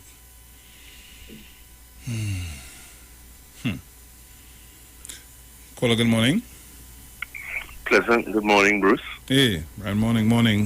Good morning, Dominic. Good morning to all Brian. listeners and callers of 91.9. Bruce, Dominic, when the $400 million went missing from live sport, was any investigation committee formed? And if so, who was on the committee? Yes. To find out exactly what transpired with the $400 million that went wherever it went up to today. We have any report on that? So when the big mouth fella talking, can I answer that question first? And if there was an investigative committee, who was on the committee? And you see, the Oldview Workers Trade Union, he have to open his mouth, because when they shut down and they segregated the companies into separate entities and they shut down the refinery, and the OWTU lose $7,100 per month bill monies coming towards the OWTU, he will always have a grouse against Dr. Rowley and the PNM government. It doesn't matter. Don't mind he put up effigy of the former Prime Minister when they were in power, when he was against them, after they done sign a accord down in Faizabad. Don't forget that. But he didn't get what he wanted then, so he hate her today. Because the refinery was closed down to save the country money. He have a problem with this Prime Minister because he's losing $7,100 bills every month. So that is his problem. So no matter what this government does, he will always put his big mouth and his big foot in it, especially if it has to do with point of pay. And David Abdullah is the same thing. David Abdullah couldn't say nothing when he was asked questions on Watson Duke. He says he's no longer in labor, he's no longer a member of any union. Remember that? But today, he's the biggest talker about what's going on in point of pay. And they already casting aspersions and doubt on a committee that it has not even been finally formulated as yet. Nobody knows who Shell or BP going to bring, where they're going to come from, but they have concerns just like the UNC. You understand? They don't know that is how they are. And when you're asking for commission of inquiry and you're asking for people to be for the homicide bureau to come in and all that sort of thing, as if somebody went out there to kill these to create this unfortunate accident. That is wrong from these people. These are supposed to be learning people, Prakashamada, and them talking out of turn. Everybody knows that, but they don't have anything else to say, so they must say something. You understand? And everybody in Trinidad who's ever selected by this government to be on any investigation or any inquiry, there will always be a problem once Dr. Rowley and his government select people. Regardless of... Look at Stanley John. Stanley John is PNM. Look at what they had to say about Stanley John when he had an investigation to do. Stanley John, imagine Stanley John. So these people don't care about the country. They care about themselves and their back pockets. And their hatred for the PNM knows no bounds. So whatever they have to say, people of Trinidad and Tobago, let them talk. Let them bray. But we will wait for the 45 days to come and we will get to the bottom of this. Wherever the chips have to fall, let it fall. We don't know. Keep saying. And I believe there's blame to go all the way around. Up to now, all of them have not asked a question about the contractor. You realize that? It's everything about the government and member of the board. I mean, come on, all because he knows he's related to the Speaker of the House. Is that the reason? So them is PNM, so that's it he has to go to? The man must was in his bed till he got a message. These things take time and there will be people to do the investigation. As I said before, we don't even know who the other people on the board will be. And when it is completed, we will then know exactly what is happening. They don't come in here to be friends with anybody. They come in to do our investigation. And I want to thank you all very much for giving me this time. Thank you. Thank you, Brian. Continuing to take your calls, 342-0081, 466-5391. Caller, good morning. Good morning, Bruce. Morning. Morning, Doc. Morning. No. Bruce, Dominic, I want to ask you a question. I find I hardly hearing you. Who was to blame for that? Hello? Yeah. Yeah, I hardly hear you. You say you want to ask a question, then you start a break up. I wasn't hearing you after that. Yeah, his voice went down. Just repeat that caller. I want to ask Roger a question. When the 14 men Petro train died, who was responsible? And what came out of that? The other ideal by that up at the Cat where the fella was blown to bits. Whose fault it was? The others who died concerning the H2S gas, whose fault it was? And what came out of that investigation? They only talking and talking, right? You're driving people from Tosco and telling them take the rig and go. These idiots that they have and calling themselves leaders is one of the worst set of fools that God ever created, and a set of blind fools running after day and night. Right? Common sense. I mean, you're siding with evil. You're siding with evil day and night. This is these kind of fools that you say have that only know how to go around, and when a strike takes place, you're ready to bomb this one house and bomb that one house. That is the sense that they teach the workers, right? What sort of a strike fund have in place for the workers? They never have a strike fund in place, only to be begging like a bunch of dogs all over the. This is how the union operates. Today or tomorrow you're fall short, or you're displaced temporarily. You don't have a fund in place. They have nothing. They teach the workers nothing but evil. That is what they teach the workers. Roger and Abdullah and all of them and set done to say they want to run a country. Why you didn't put refinery? Why you didn't purchase it? How much opportunities he got? And he's failing all.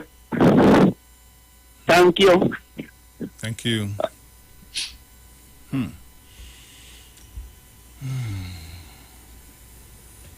Caller, good morning. Morning, Bruce. Morning to Dominic. Hey, morning. Morning. Morning. You know, that previous caller hit the nail on the head. And, you know, sometimes you leave people in what they're accustomed with as far as conversation and criticism. Similar to Kamala Prasad is what Roger is. If you listen to them, and you know the UNC always judge people by their benchmark. So the UNC, whoever you're hiring, they feel that they're hiring on the basis of how they hire people. Rishmir Amnarain, a little operator, you want to lead people who qualify. You had a governor of the central bank, a UNC hack they put there because you probably have a master's degree. And you leave people who qualify and work in the central bank for years. Leave them there because if you look a certain way, you qualify. That's the problem with the UNC, you know. That's why I could never support the UNC in nothing that they do, because I always make this point as my mantra. They don't have a national heart and a purpose. When you could leave all those buildings in Port of Spain, where you know would have added value in a model that all the ministries one place. I used to have to walk from Independence Square to Ministry of Education in St. Clair. Now, I could leave Ministry of Education, go to Inland Revenue, go to Passport Office, everything in one block. And that woman who stayed home in her house, and Mr. Pandey said it, never qualified under legal affairs to do anything or education. And they made that Prime Minister and run our country to the ground. Now want to ask questions of a gentleman. When you, Bruce and Dominic, go into Mr. Tia's bibliography or whatever, and see how qualified that man is for Kamala Prasad and a loudmouth senator, a backward senator who they say in a hotel, wherever, is not he. That these people are what we have in opposition, calling on a population. But you know what I blame? As always tell people, if I feed you, you might talk. Because when they pull the media, most countries host the media. But this media in this country gullible. Because when they host them and they get them vouchers, and me ain't lying, all you know that, give them vouchers. They still have that sense of loyalty to print nonsense in relation to 4 people dead, who again, they believe look a certain way and should be the subject of a conversation. But I have always mentioned that the family of these people, if all you want to make the UNC in charge of your people's death, all you go ahead, because they're no good. When you look at Roger tell the same people of Tufco, right? Tell the people to take the rig and go without an alternative. You got the option to buy a refinery and couldn't do not one thing. You know why? Bruce, when you come from the union, and Dominic, you know that. When you come from the union, you know fact the complement of worker will be a factor for getting money borrowed. That fool say publicly he will hire the same amount of people that is had in the refinery. You expect to get a loan? Look, Bruce, I tell you, and these people talking loud, and Express, Guardian, everybody, highlighting them. And that is why our country, why we have first world thinkers that PNM would hire to deal with issues. You have fourth world thinkers in the form of the UNC and the union, highlighting and the media giving them coverage. People, if you don't read and understand where we are today, you will never get forward in our country because of people like the UNC and the union run by Roger and Watson Ugandan. Well, have a good day. All the best. Yeah, man. Thank you.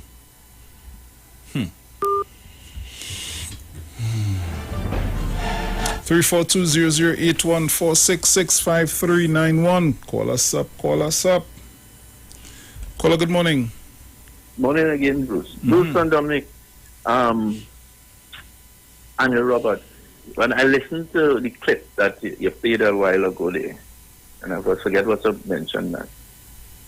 Was he telling the police, the commissioner of police, how to do his job? Well, then, if so, because he's a senator, and if he's doing that, that's wrong. That is wrong, and somebody should pull him up for that, because that is good for good reason to why they have been censured by the parliament for the misbehavior that they did recently in the parliament. it give you good reason. The senator was within his rights to complain and bring the matter to the parliament to the parliament, and them could deal with it. They overdo it. They don't give their opinion on certain matters, which they are right to do. Because they are the opposition, bring and raise issues. But when you cross the line and now start to tell the professionals, like the police officer, I don't know what qualification he has in policing, but to tell the police commissioner what he should have been doing and how he think and what he did was wrong and then insulting the chair of the commissioner of police. So somebody needs to pull up his socks. But then again, it's Trinidad. Everybody, anything that the UNC do, we lead that so we turn a blind eye. But had it been a PNM senator, you would have seen the front page of the news. Thank you very much. Thank you. So, guys, we have about a minute again before we go to the break. After that, we have an interview. Dominic? Yes, sir. So, I don't want to take any more calls because I know it will go over. So at this time, we get ready for the break and we will be right back. Keep it locked to the street. 919 FM. We got more coming up for you in the next hour.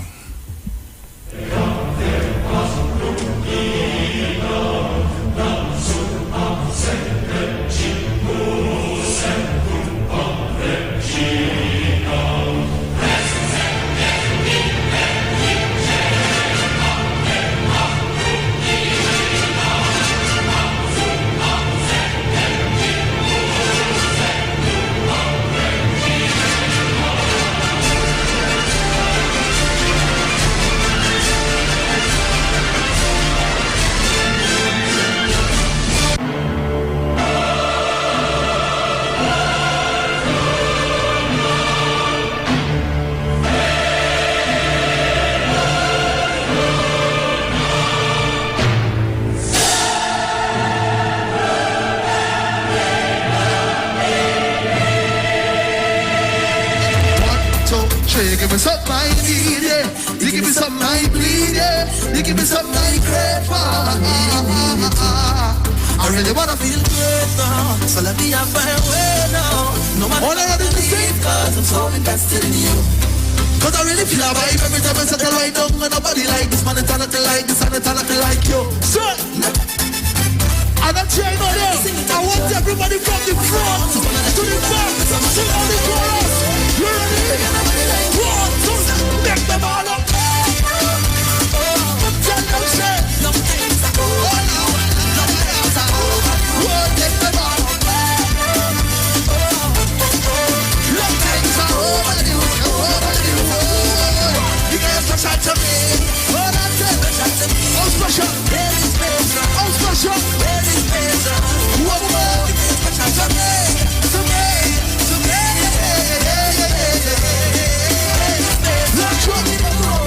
Like the sunlight and the rainfall, like the daytime and the night come and the show now. Come to come back, please don't fall off, don't break my heart. Like the moon now and the starshine, give me all now, not a fraction. Get to the point now, so just full stop till the last beat and the last stop. Set, I really feel a vibe every time you set it right down and up. All who play with you on the road last year. All who played with a bit of carnival again, set, come on. You all have them times are over. You all have them times are over. Long times are over. You get special to me, so special to me. Very special. One out of them, very special.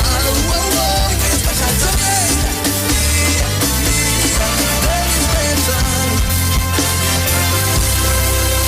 Take me ball out. Whoa. Long time this long time this make me ball out. Whoa.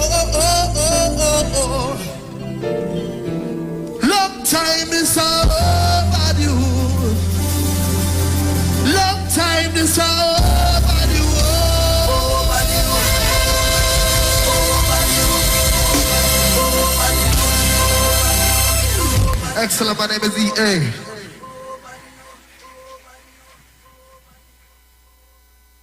Julia, how our daughter bright so? What you mean? Kelly's so young and already talking about when she gets her first job, taking out a mortgage with TTMF at 2%. She knows about 2%? Yes, 2% with no down payment as a first-time homeowner and the lowest rate on the market. We would not have to dip into our savings to set her up. Where she get all this brains from? Her mother, of course. TTMF, from here to home. The deals are at East Side Plaza, located at number 32 Charlotte Street in Port of Spain. It's a sale on everything at all stores. Opening hours are from 9 a.m. to 7 p.m. Everything from foodstuff, lunches, pottery, African wear, Christmas gift items, tailor services, hair salon services, and so much more. Everything means everything. Head into Port of Spain and check out East Side Plaza at number 32 Charlotte Street.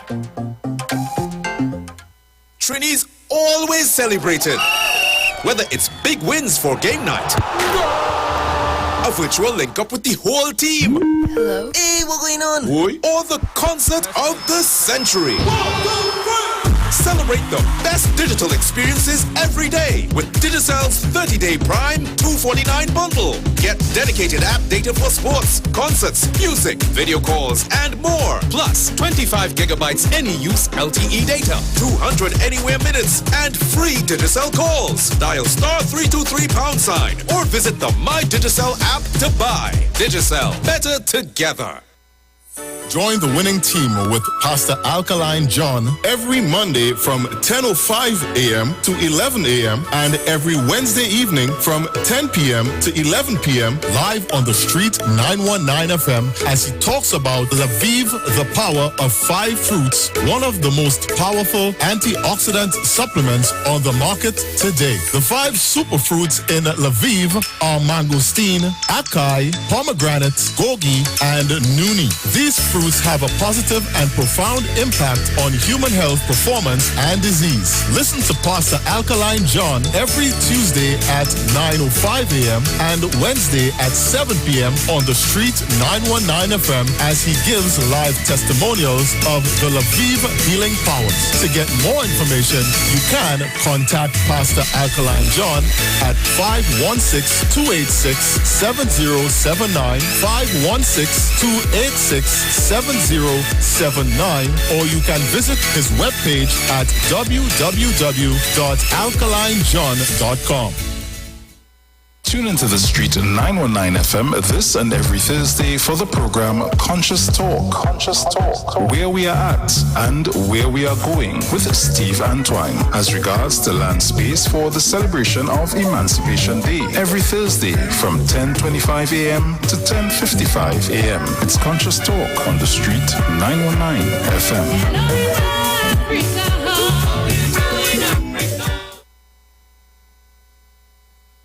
If you're experiencing pain, constipation, headaches, poor blood circulation, high or low blood pressure, diabetes, cancer, swollen or darkened feet, come visit us at Health and Wealth Lifestyle, located at 73 Eastern Main Road, Barataria, opposite Eastern Credit Union. We at Health and Wealth Lifestyle offer a wide range of services. Come and experience our new 3D analyzer, which allows you to have a look inside your body. We also provide live blood analysis, iridology, ionic foot detox with foot soak and foot massage, aquatherapy, full body massage, and organic supplements on sale such as nano silver, nano zinc, body light, cold pressed sesame oil, and more. Health and Wealth Lifestyle, located at number 73 Eastern Main Road, Barataria, opposite Eastern Credit Union. For more information, call 275-8359 or 288-1108. Join Nicole Huggins for Health and Wealth Lifestyle every Monday from 9:05 a.m. to 9:55 a.m. right here on the Street 919 FM.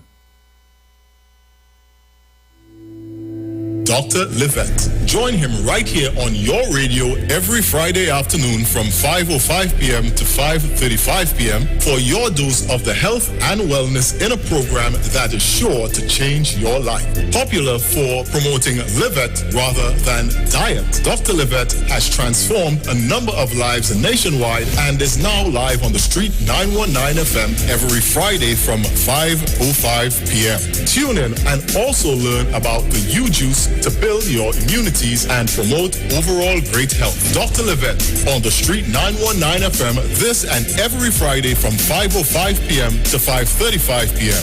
It's time that you live. From the studio to the stage, every Friday between 3 to 4 p.m. right here on the Street 919 FM. Radio you can see. Log on to our Facebook and YouTube so you can see live interviews and performances from some of our very own local superstars. Right here on the Street 919 FM.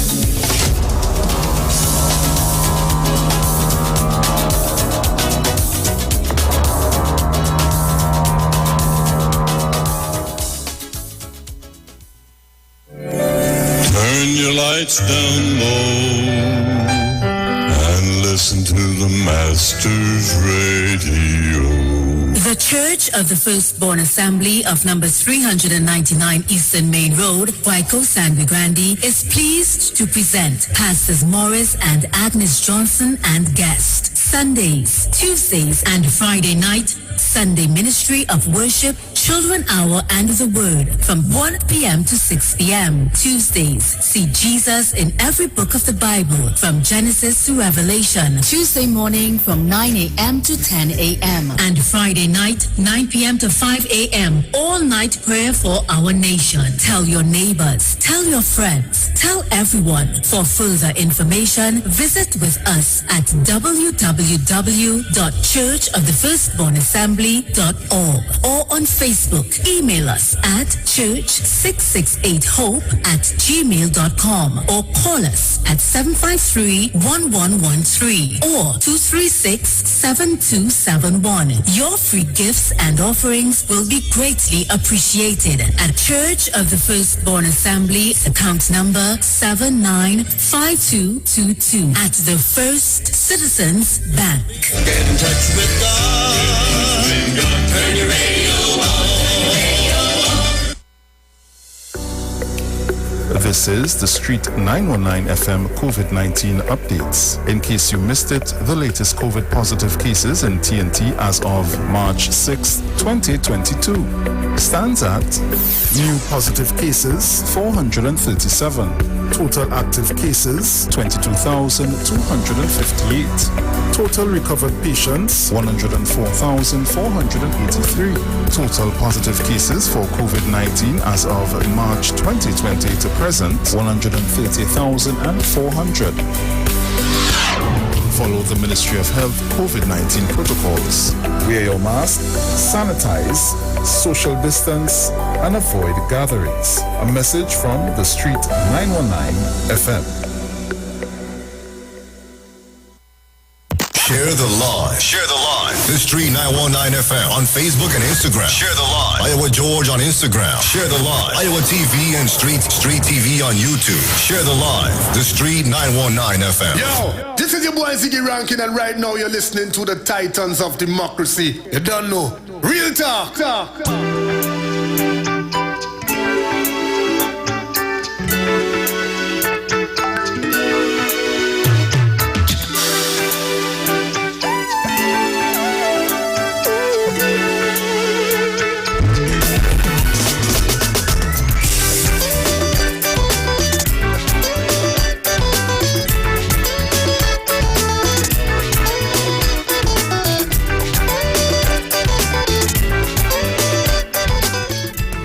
So welcome back on the inside. If you're just joining us, you're locked on to the Street 919 FM. This is your Titans of Democracy, and at this time I take you to Mr. Dominic Romaine, who has an interview here with us with Miss Celicia Duke. So Dominic? Yes, sir. Thank you much. My friend. Right. So thank you for staying locked to the Street 919 FM. As Bruce would have indicated, we do in fact have an interview this morning with Ms. Celicia Duke, who is the project coordinator in the Division of Infrastructure, Quarries and Urban Development in the THA, having served the THA for the last 14 years, 11 of which has been in the capacity of project manager. Good morning, Celicia. Good morning, and thank you for having me. Is it raining over in Tobago? Very much so. Right, so Celicia, you're here to talk to us about the public consultation on the design for the Scarborough redevelopment project. That kicked off on February 23rd, and I'm seeing here from the information provided to me that these consultations, so you all are taking it in terms of the different interest groups. So yes, so tell us a little bit about that. What is this consultation about, and more specifically, the Scarborough Development Project? Okay, so we are having our next consultation. We had a first series of consultations, right? So we had one starting on the 23rd of February, and every Wednesday after that. So the last one of this first series will be on Wednesday, starting at 5 p.m.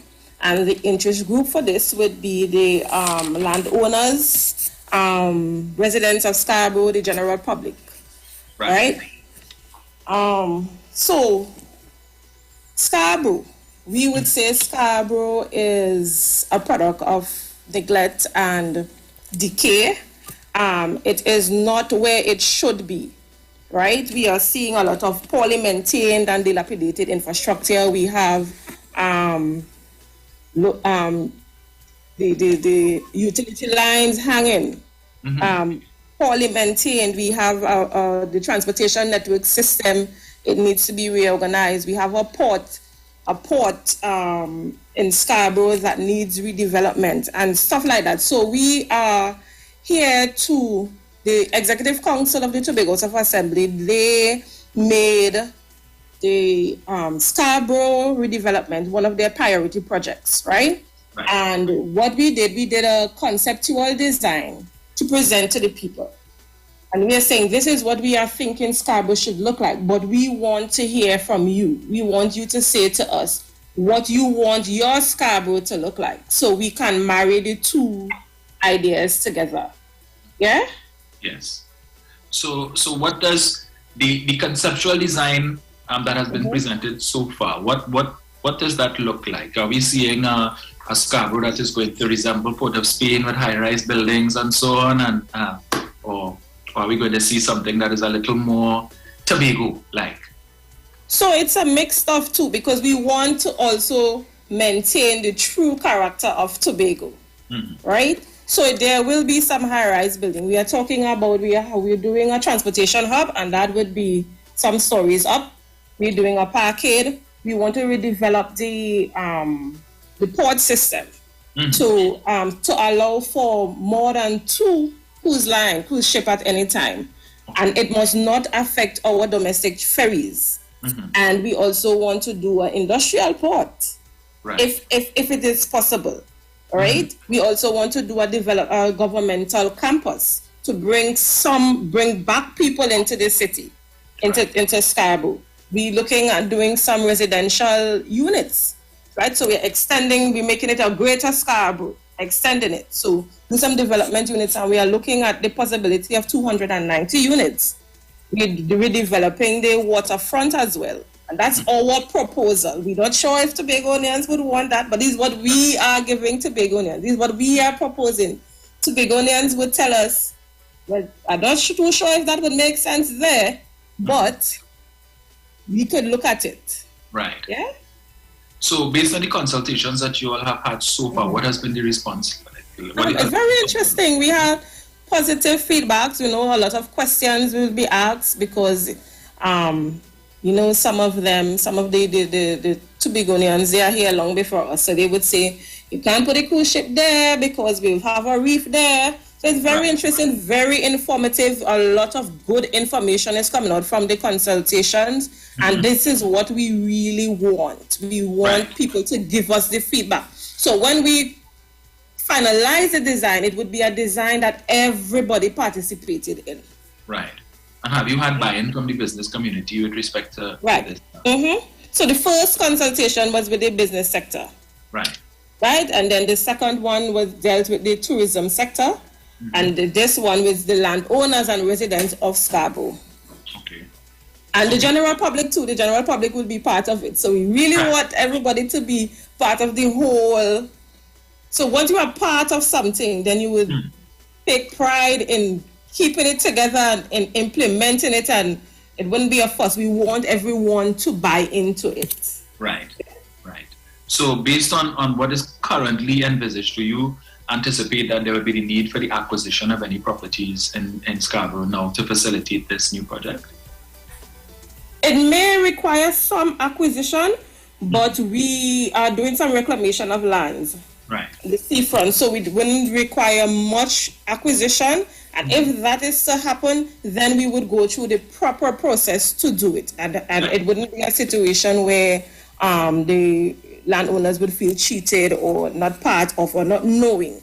Right? We will go through the proper process to have that done. Okay. And what form is the consultation taking place? Is it virtual, or you will have in person? No, definitely virtual. Definitely virtual. Okay. Yeah, I know some of the Tobagonians, they wanted in person. For this last one, they were rallying to have it in person. But for this one, for this first series, we will do it virtual. And going forward for the other series, we would probably have some in person. Right, because I imagine you would have to cater for those persons who are not technologically savvy and not into the Zoom thing and all of that. So Definitely.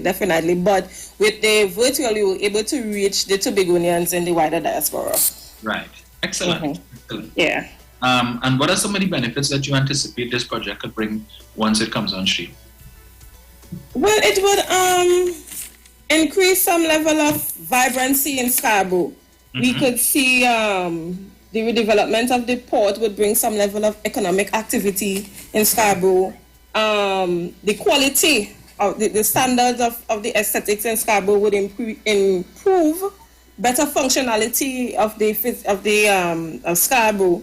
We could also see land value appreciating, the quality of life of people appreciating. Scarborough would also be able to offer jobs, and not just jobs, but higher paying jobs, higher quality jobs, So it is a host of benefits to having our city looking like one. Yes. Yeah, because remember, Scarborough also is one of the gateway to our beautiful island. So when the cruise ships come in, the first place they would see is Scarborough, and they would always sometimes ask, where is the city? I was like, you're in it. You know, I suppose people have, their own mindset as to what a city should look like. But I guess that is one of the things that makes Scarborough so unique. That it's not that traditional metropolis that you would see, as I said before, with the tall buildings and.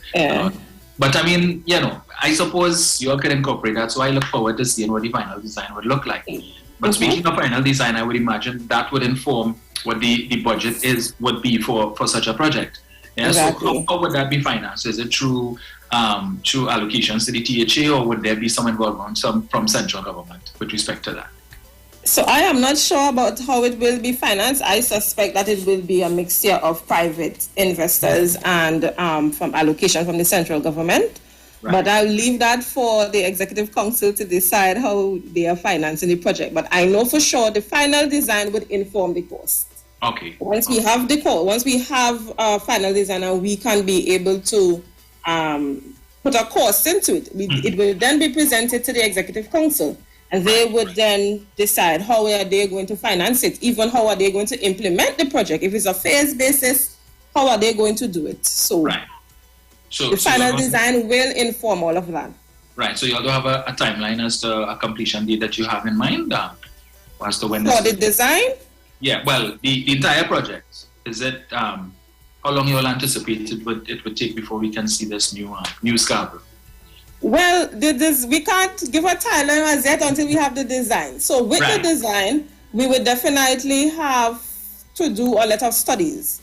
So because we have to do reclamation of land, we would have to do some coastal studies and stuff like that. So we want to give ourselves probably the year to complete the studies and the final design. Once we have the final design, then we can schedule the project. We can say, we can take 4 years to complete this project. We can take, so it all depends on the final design for us. Right. So you made mention earlier about a transportation hub. So will that hub involve just, let's say, government transport like buses and so on, or will there be a space for the taxis and so, because you know in Scarborough, you have taxis on the road and some here and here. So we are envisioning it will have the public bus, we'll have the maxi taxis. We are thinking to have the taxis for different areas. We also incorporating PH drivers if possible. Okay. So you can go to one area and get it. It could be like a transition hub. I come from Charlottesville, I stop off, jump in a taxi to go to Crown Point. It shouldn't. It is an area of convenience, and connected to that, we would have the parkade. Right. So you can park. So park and ride situation, you can park. Go over to the transportation hub, take a bus, take a maxi, get to where. So that in itself would also help to ease the amount of vehicles we have on the road. Right. Yeah. Right. So although it's a project of the division of infrastructure. I imagine that there would be some contribution from some of the other divisions as well. Yes, definitely. We must have a collaborative effort for this project. So we may be doing the hard implementation, but we would also need the tourism department to promote their thing. We would also need the health department to be involved. We'll also, so before in 2010, when we had the Scarborough Enhancement Program, I'm not sure if you're aware of that, we had a Scarborough Enhancement Program. It started in 2010. And we had a Scarborough Enhancement Committee. And as part of that committee, all the divisions were part of that committee. So we would have input from everyone. So it would not be a project implemented in silos. Right. All the division will be involved to have a say of how, when we are rolling it out. So it won't be confusion here, there, everywhere. Right. Yeah? Okay, so I'm seeing here that Wednesday is the next consultation from 5 to 7 p.m. So persons who are interested in participating in that consultation, how do they go about doing that? Is there a link that... So they can WhatsApp 73works or it's 739-6757. You can send a WhatsApp and register for it, or they can go on the Facebook page at spc.tigo and you will be able to register to get on. And it would also be on our Facebook page live as well. So. Okay. Excellent. Now I know this is a Tobago project. You know, some Chinese might wanna, just join in the consultation, not necessarily to interfere or to, but to participate, to hear what's happening. They can probably make some suggestions too that you all might take on board that you might find useful. So is it? So it's not just limited to No, it's not. Right. It's not. Actually, we had people call in from the US. Okay.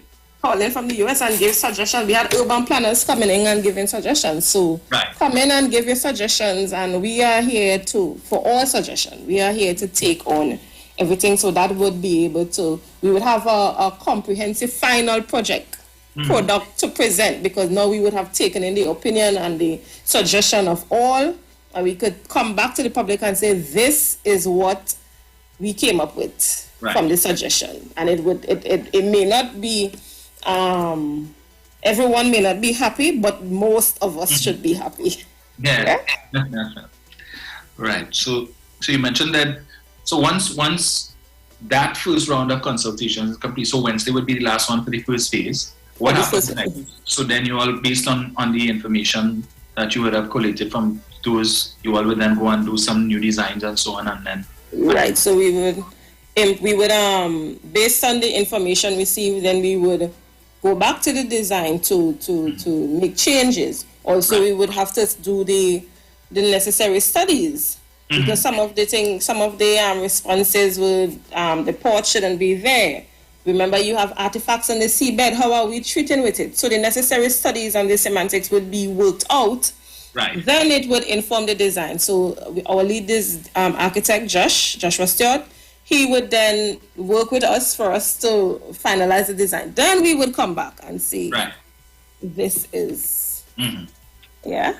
So based on the consultations you've had so far and these recommendations and suggestions made, is it markedly different or from what you all have put in place or what you've conceptualized so far? Has there been recommendations to make any significant deviations from what you all have envisaged, such that you would say, well, the design we have so far that gone?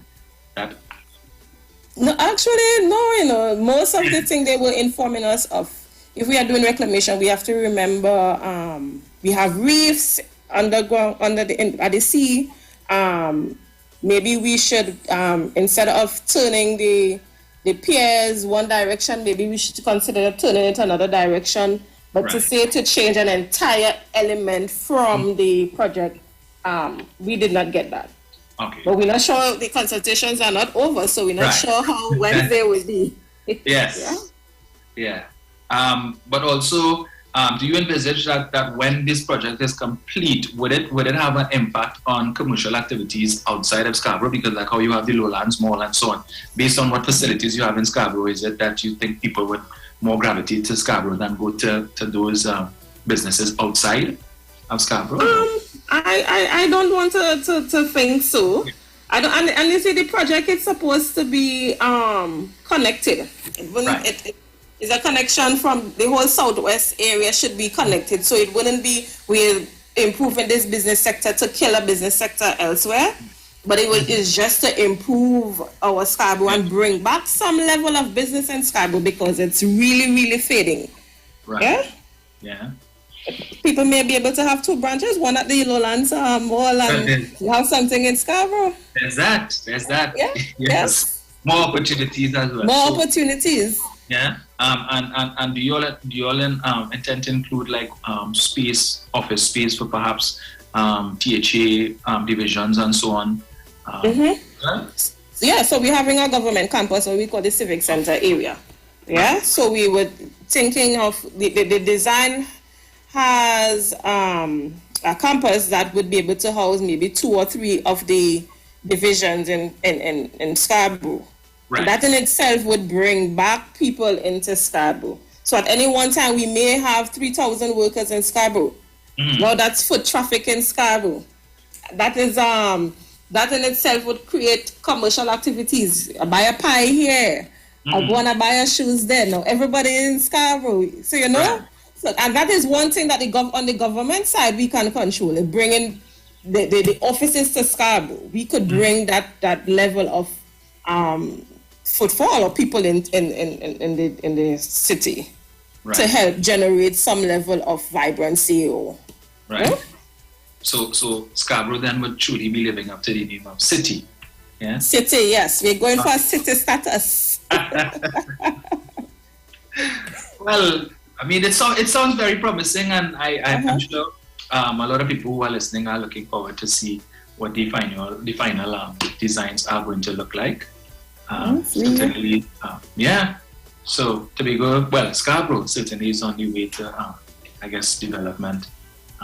Bringing it into much needed development. I like what currently exists. I don't know if I've been to a few times. Yeah. It needs some upgrade. We want to carry it to 21st century. We still back when we are gone, my future generation must come back and say, oh, this is in mommy's time. This is how the architecture used to be. Yeah. This is how designs used to be. But now, if they are here, they would say, wow, this is from ancestors' days. Yeah. Yeah, we need to bring it up. We need to we can't let the technology and the world go away and leave us, and we are still stuck in 1980 something. Yeah. So the esplanade that currently exists there, where you have these small shops and so on, that would stay there, or I guess it would depend on what are the recommendations. So as part of the design, it is still there. The boots will be upgraded. Right. Right? And reclamation of land will go behind that, out seawards. Yeah? Okay. Yes, so that would be a whole part of the design. The design also has, they have a water park somewhere around that area. And they will have a bed and breakfast area thing on the waterfront there. You will also have a transportation hub for when you come off the tourists. You have duty-free areas there, duty-free along that area. So that whole waterfront will be transformed. Yeah, but the esplanade will remain. The boots are still there, but they'll just be upgraded. Okay. And how far west do you expect this project to go? I mean that piece of beach that you all have there is beautiful. The water, always amazes me whenever I come to Tobago. You know, it's so nice and blue and yeah. So yeah. So how far along the stretch do you all anticipate you would need to go? I think they want to go right down to the end of Milford Road, that corner. Yeah. So they will do a whole development going down. Right. All right. But it all depends on if they do the studies and they say nope, you have to stop further up. Yeah. Then we have to stop further up. Right. Yeah. Right. So is there a limit in terms of the amount of people that can be facilitated on this Zoom consultation or it's No, I think it's open. It's open. I've never had that we couldn't facilitate everyone. And it's also it's open. It's on Facebook Live, so you can also send in your questions via Facebook Live, and there's a call-in segment as well. So even if you can't get the consultation through the whole Zoom technology and stuff like that, you have people listen to it on the radio that would usually call in on the program. So we catering for everyone. And who would comprise the panel that will be answering these questions and providing the information on? So next week's panel, I believe it will be myself. I'm the lead architect and 2 engineers from the division. Okay. Yeah, 2 engineers from the division. All right. All right. So you just wanna just repeat before we go how persons can get on to the consultation for those who might just be tuning in. Yeah, you can WhatsApp 7396757. Or you can visit our Facebook page at spc.tgo. Yeah? Excellent. Well, I think I will tune in. Yes, please do. So, if whatever information we get, we can always bring it back, and share it here for the benefit of the wider public. Yeah? Yes, thank you. So, thank you very much for joining us this morning. You've been most informative, and I hope that persons listening would really take up the opportunity to participate in the consultation at the end of the day, because so that for a better Scarborough. Yeah. Thank you for having me. Thank you very much. Not a problem. You feel free to do it. Yeah. All right, no problem. Right. You have a good day. Same to you. Back to you, Bruce. Yes.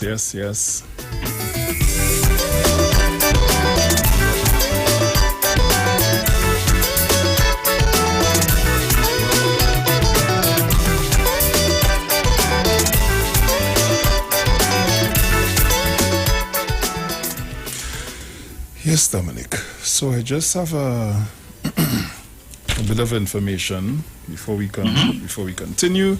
So I'm going to do that, and then we can probably open back up the lines and see who's out there. So guys, at Value Optical, you see everyday savings at all 14 locations. Whether you're 8 or 80, our experts deliver eye care solutions for all your vision needs. At Value Optical, you also get the fastest delivery for your new specs, so you don't have to wait to see in style. Value Optical, expert care for your eyes. Relax and unwind with a Guinness, the perfect revitalizing drink to cool you down after a long day. Grab one from the freezer, pop up on the couch, and enjoy your me time to the fullest with an ice-cold Guinness.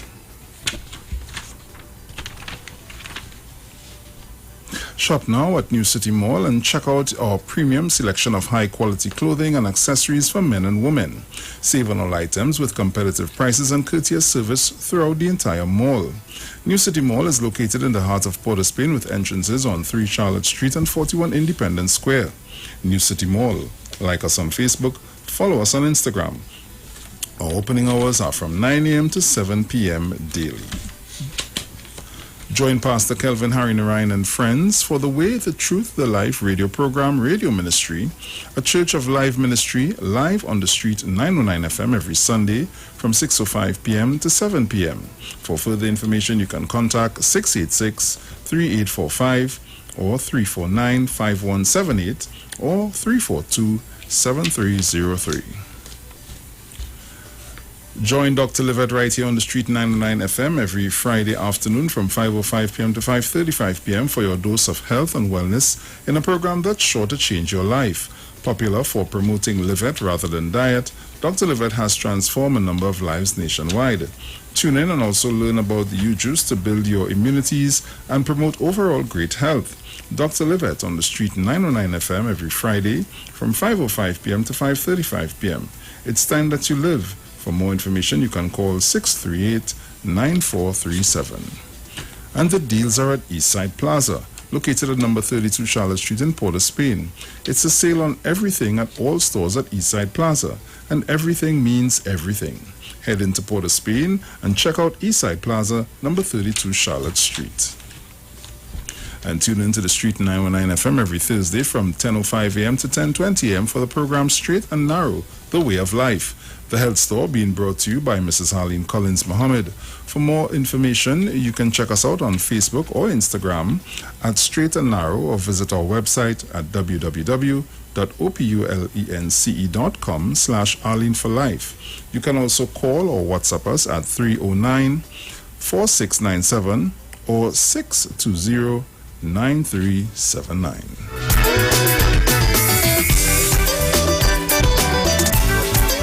So guys, you can call us up.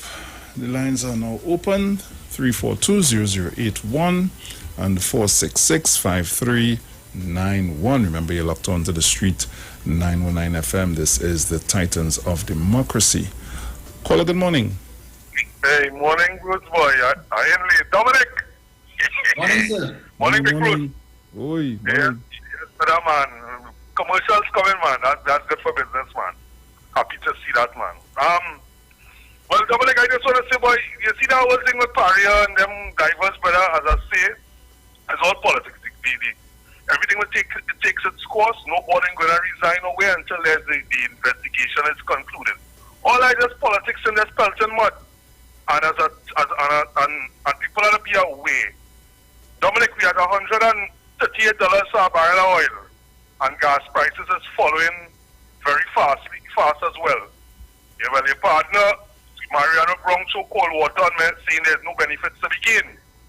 But I understand where all the academics and them saying, but regardless of things might spike all around the world, freights and costs and duties, and they're saying that the energy sector is down, LNG is down by 40%, train 1, and yada, and 60,000 barrels of oil, we not up with production. Wherever little that we get any kitties from taxation from the multinational companies, it's still a plus, Dominic. I see the glass half full, and the see half empty. So you see, the whole thing is a target barrier, because as much as they might say, Bruce, that boy, nobody going to benefit from that, the raise of oil and stuff. Don't study them. They want to get back in there, whatever little it has to continue the profligacy. And whatever little is to be gained, the subsidy obviously will go up. We're waiting on the midterm review by Mr. Imbud. I want to hear what is in. Bitumen has gone up, and something could be done. And that's how I see it. But you see all that, Bruce, what's going on there with those divers and all. Everybody turned diving expert. Everybody turned expert. Everybody turned underwater welder. Right? They can't stick to piece of iron, but everybody turned expert. They can't even swim in a foot of water, but everybody turned expert. And like this Trinidad, we have to stay focused. And the end, Bruce and Dominic, Mr. Brad Manning said something Friday. When you have people like Wall Street and them fellas and them trying to injure the party by trying to take out the leader, the because of your selfish ego, a cargo massage and something that you want a state property to be given to you and using poor people as your excuse to hide behind. And you injure the party. The only people that benefit from that is the UNC, the United National Congress, because them are 18 seats that don't move. So you want to take out the leadership and take out PNM and Mr. Hines and Dr. Rowley. Where's the alternative? This is what I want to ask the learned professor and people. Where's the alternative? Not the UNC back in? And as Brian Manning said, we know what went through. So let black people continue to fight. Let PNM people continue to fight and keep running one another and discouraging people. And at the end of the day, so long as Bruce didn't get through, so long as I can't get through, I go mash up everything so nobody can get through. I wonder which other races think like that, boy, fellas, boy. Only educate me. So long as I can't get, I mash up everything so nobody else mustn't get. Fellas, morning, want to take care. Yeah, man, bless. Thank you, sir. But I think Bruce, with respect to the increase in the oil prices, why there may be the view that we wouldn't benefit. I wouldn't say we wouldn't benefit necessarily. It may not be in a significant way in terms of additional revenues that the government could use on other things. Because as I would have said before, budget 2021-2022 had a projected deficit, I think, of between 4 to 7 billion, which would have been, or supposed to have been, funded by drawdowns on the Heritage and Stabilization Fund and through borrowings. So that if it is that the government realizes increased revenue from the higher oil prices, energy prices, it just would serve to reduce the size of that deficit, right? So the only way the government will really get extra revenue that we can boast about is if we have a sustained increase in the price of oil and natural gas to the point where it erases the deficit and we have a surplus budget. But once we still have in March, so we still have another 6 months to the end of the fiscal year. So depending on how this war between Russia and Ukraine progresses, if there is some sort of intervention from the West, I know the United States has indicated that they're not willing to send soldiers to fight Russia in Ukraine because they don't want to run the risk of sparking a world war, because Russia does have some significant nuclear weapons. They have one submarine, I think, that has the capacity to wipe out half of Europe. Yeah, they also have a bomb that they call Moab, the mother of all bombs, which could do some significant damage. And given the fact that Vladimir Putin appears to be a man unhinged, I saw a clip on Facebook yesterday where he's sitting in this room and all of his advisors and so on are sitting in a sort of semicircle, and each of them had to come up to the podium and praise him and support this war effort. And one guy dared to dissent, and he was saying, well, he thinks that there could be negotiations, and Putin was like, so what you're saying that something about the sovereignty of Russia and all that kind of thing. And I'm sure that when the cameras were turned off, if that man maybe get too hard slap, I wouldn't do that at all. Yeah. So it depends on how long this issue goes on, and whether or not there's any escalation that could result in higher oil prices. Of course, we have to be concerned from the perspective that we import fuel, right? And therefore, if there's a significant increase in the price of oil and gas, it could affect the prices that we pay on the spot market for the fuel that we import. And let me just say this to the trolls who will come and talk about the refinery, and if we had the refinery, then we wouldn't have to worry about that. The fact of the matter is that if we had the refinery, we would still have to import 100,000 barrels of oil per day at whatever is the prevailing price. Yeah. So we would have still been paying a lot of money. So is either you paid for the fuel, the refined fuel that is produced outside, or you would have been paying it for the barrels of oil to import to refine the fuel here, right? So slowly roll. Come and chop and say about the refinery and say, well, we don't understand. So let me just say that. Now, if prices go to maybe $200 a barrel, but again, it comes down to the issue of production. As we know, we produce, I think, less than 100,000 barrels of oil per day. So, that too is cause for concern. But yeah, I just thought I'd throw that 2 cents in there.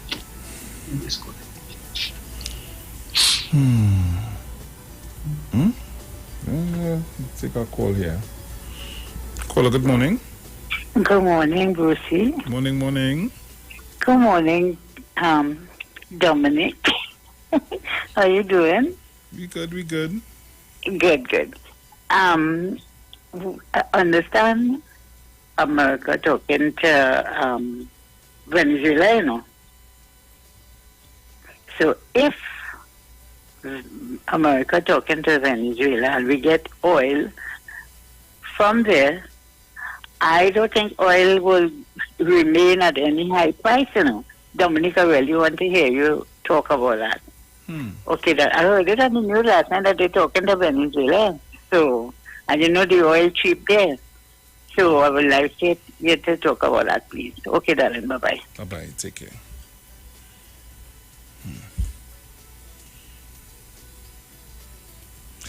Caller, good morning. I lost it. Call me back.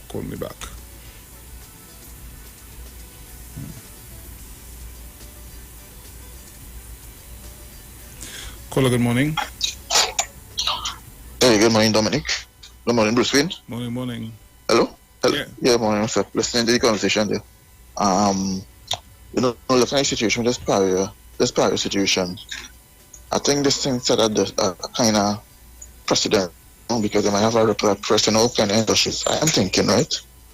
If I am a homeowner and I hire a contractor to build my home, right? And let's say the workers from that contract firm get injured. Is there a possibility that the workers could sue the homeowner? I just asking that question now because the way I see it that Paria hired these people to be subcontract just to do a work for them, correct? Bruce Wayne? Yeah, go ahead. Yeah. So I'm just asking if it's a precedent being set up because if a man come to maintain a pool, right? A company hire a pool man come to fix your thing and the pool man fall in an accident. That means the worker could sue the homeowner too. So I look at that situation now. So I just want to find out what's domino effect. If this thing might have a domino effect. Because looking at a situation where people with mortgages could get a bill now, it will have a domino effect in the country. So I just want to find out what's your opinion on this thing now. Okay? Yeah, man. Thanks.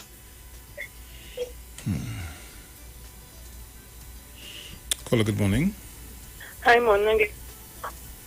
I listened to the lady from Tobago, and what I'm hearing, I'm really feeling excited and happy for Tobago. My only little concern, because Tobago is still our business, my only little concern is we have been sold in a garage sale that Farley and Duke is transformational leaders. So I hope this garage sale transformational leaders that they will buy onto the idea and not put stumbling block in the way of development, real development for Tobago, because probably it's not them came up with the idea. So I really send out the message to the two garage sale transformational leaders that come on board, pick up Tobago if you really love Tobago. Let Tobago go to the next level because it is a tourist resort, a tourist island, and we want the best. We all are still our brothers and sisters. So I hope they get the message. Joke, the garage sale transformational leader are going.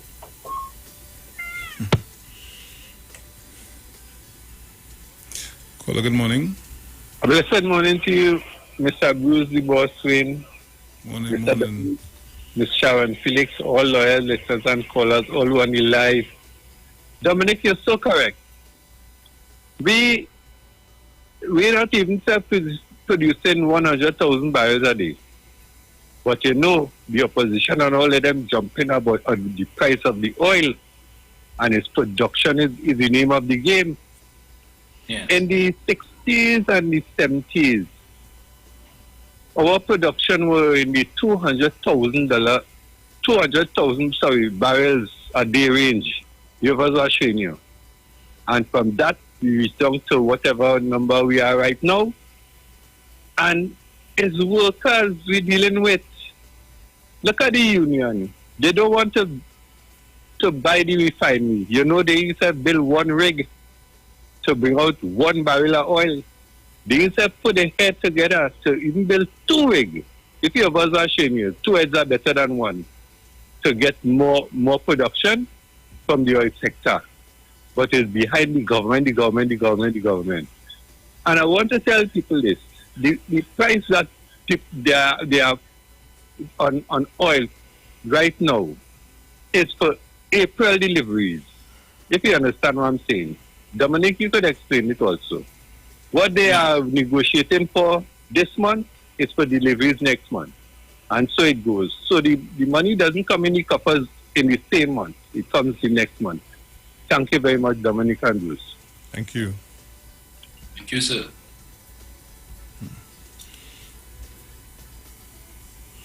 Caller, good morning. Good morning, sir. Morning, sir. And good morning, Mr. Dominic. Morning, sir. And everybody else listening. Following up on your program and asking the same question that a lot of people was asking before, because I did think to call us before. Because if I hire somebody to do a job for me, they're responsible for their workers and who they hire, right? Because nobody asks any question about the contractor who award the contract, if the people who went down there were certified to do the work they would do, or they were just people who could swim about a little bit and do some welding. Nobody in asking that. They only want to put the blame on the government. Okay.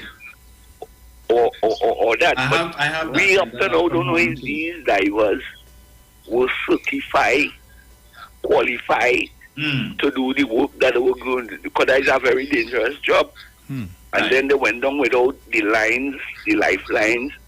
I see a big belly man in with just fin on. Me ain't see no kind of safety equipment, so the company is responsible to ensure that these, well, they prep the thing first, like when they're cooking, you prep it first, so you get the people to make sure the environment is safe, send down the divers, have the people around who will assist them in event of any eventualities. And to me, those questions are not being asked or answered. And based on what I saw, I didn't see any no big set of safety. Everybody want to make money for themselves and they don't care about the worker because I don't get my money. I want to know who is the person that signed off on the contract. I don't know who is the contractor, but who signed off on the contract. So as that's all I say, is a PNM person do this? So I want to know if a UNC person signed off on the contract too. Right? And those are the questions I want to hear. Those are the things I want to hear. I don't want to hear about the manager and this one. I want to hear about the contractor part. If he follow all the regulation that he's supposed to follow, hire the people that he's supposed to hire, and all these kind of things. That is what I want to hear. So I don't want to hear government just call him King Lion, Babu Mouth Man. I don't want to hear that. Right? So Bruce Dominic, have a blessed day. Yeah, man. Take care.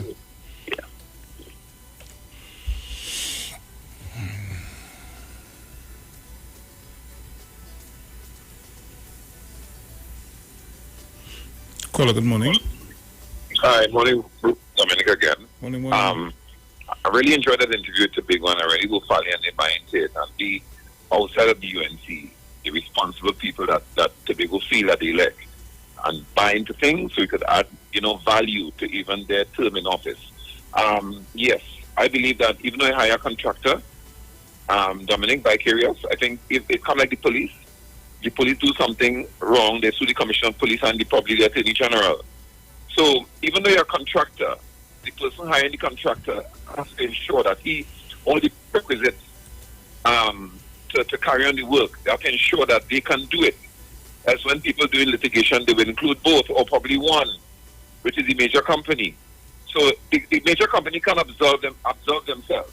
It's just that the UNC and the minute they see that it's probably a board appointed by a minister, they would come as government, at the UNC style.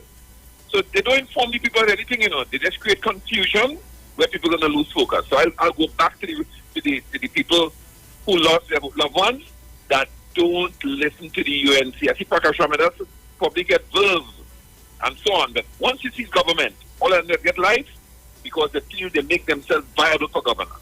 And that's the problem. But it's true, the person who hired the contractor, they too have a major responsibility, and litigation could be brought against them. Take care, Bruce and Dominic. Nice program this morning, man. Yeah, man. Thank you. So, Dominic, we could probably take one more call. Okay. Before we close off. So, let's see and take this call. Caller, morning. Morning. Okay, guys. Yeah. Dominic, excellent interview on that with that young lady there this morning. They make me smile. I said like that young lady left in on that side. I commend you on that. But my financial guru. Good morning, Jenny, and Mail, and Mr. Chance and everybody, Manu, everybody. Today and all, everybody. Financial guru, because the UNC is going around. And here the argument now. The John just try to create to the population that the government is going to receive a lump sum of money. And at the end of this oil price, they will tell you that the government receive X amount and they can't spend it. So that's why everybody's jumping on the mantra that the same thing that we was using again, and because they got it, $150 something a barrel. They benefit from that. Unlike under this administration, because there is run for at least 6 months and more, this is not guaranteed to where it's going unless Putin shut off the gas. Because America is saying they don't want to have no telling parts of Europe don't have any dealings with him and this gas. But Europe is going to freeze if Putin turn off the gas. That's all. Thank you very much for that contribution and that interview this morning, my brother. So they're singing that song of the price, intent to throw a blame to make it look like the government receive a poor money. And so I know how you explain that we have a deficit of how much? 7 billion? And if we do get it, if we put down our deficit somewhat, but we would still be in the red because all you spend out the money when all you was there. A man keep on going to Panama with 400 million pipe for Wassa, Lee going all up the road still. Nobody in arguing that point, and nobody in saying, I understand, yes, the government could be held accountable. But for now, it starts with the contractor. And if we prove that the contractor had everything in place, then we have no problem with the government. That's all. Enjoy it. Thank you. So, guys, that's all the time we have for today. As usual, it was a pleasure being in your company. It was a pleasure having you in ours. Sharon will be on tomorrow, please, God. All right. So, yeah, well, I guess we had a workout how we go in and so oh gosh. Oh good. We'll see how that goes. Yes. So guys, have a great day. Dominic, as we say. Ciao. Ciao. See you guys later. Enjoy.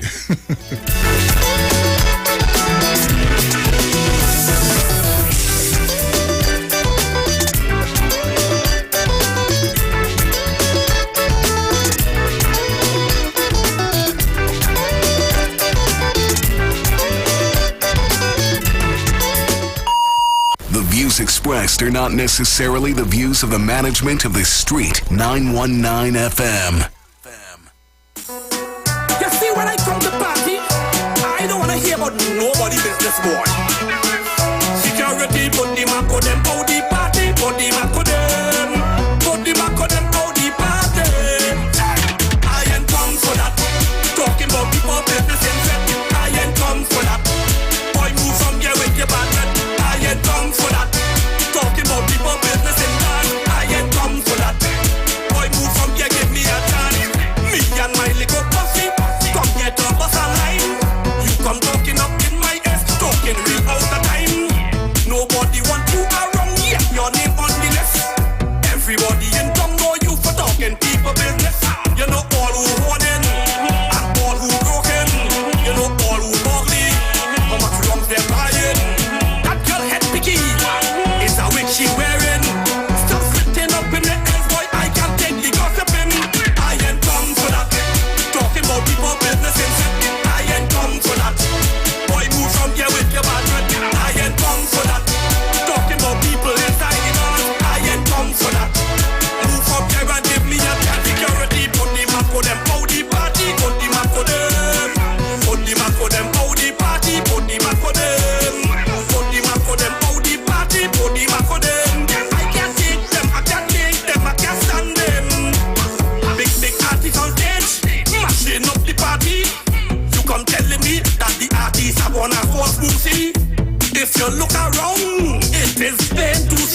Everybody inside the sweat. Don't know that already, but we ain't come for that.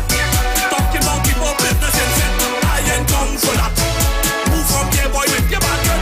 I ain't come for that. Talking about people business and dance. I ain't come for that. Move from here and give me a chance. I come to take a little job, take a little job, take a little work. Not to stop me for business, not to stop me for business. I come to take a little jump up, take a little jump up, take a little work. Not to stop me for business. Oh, I ain't come for that. Talking about people business and set. I ain't come for that. Move from here, boy, with your bad word. I ain't come for that. Talking about people inside the dance. I ain't come for that. Move from here and give me a chance. Put the Mako them out the party. Put the Mako them. Put the Mako them out the party. Put the Mako them. Put the Mako them out the party. Put the Mako them.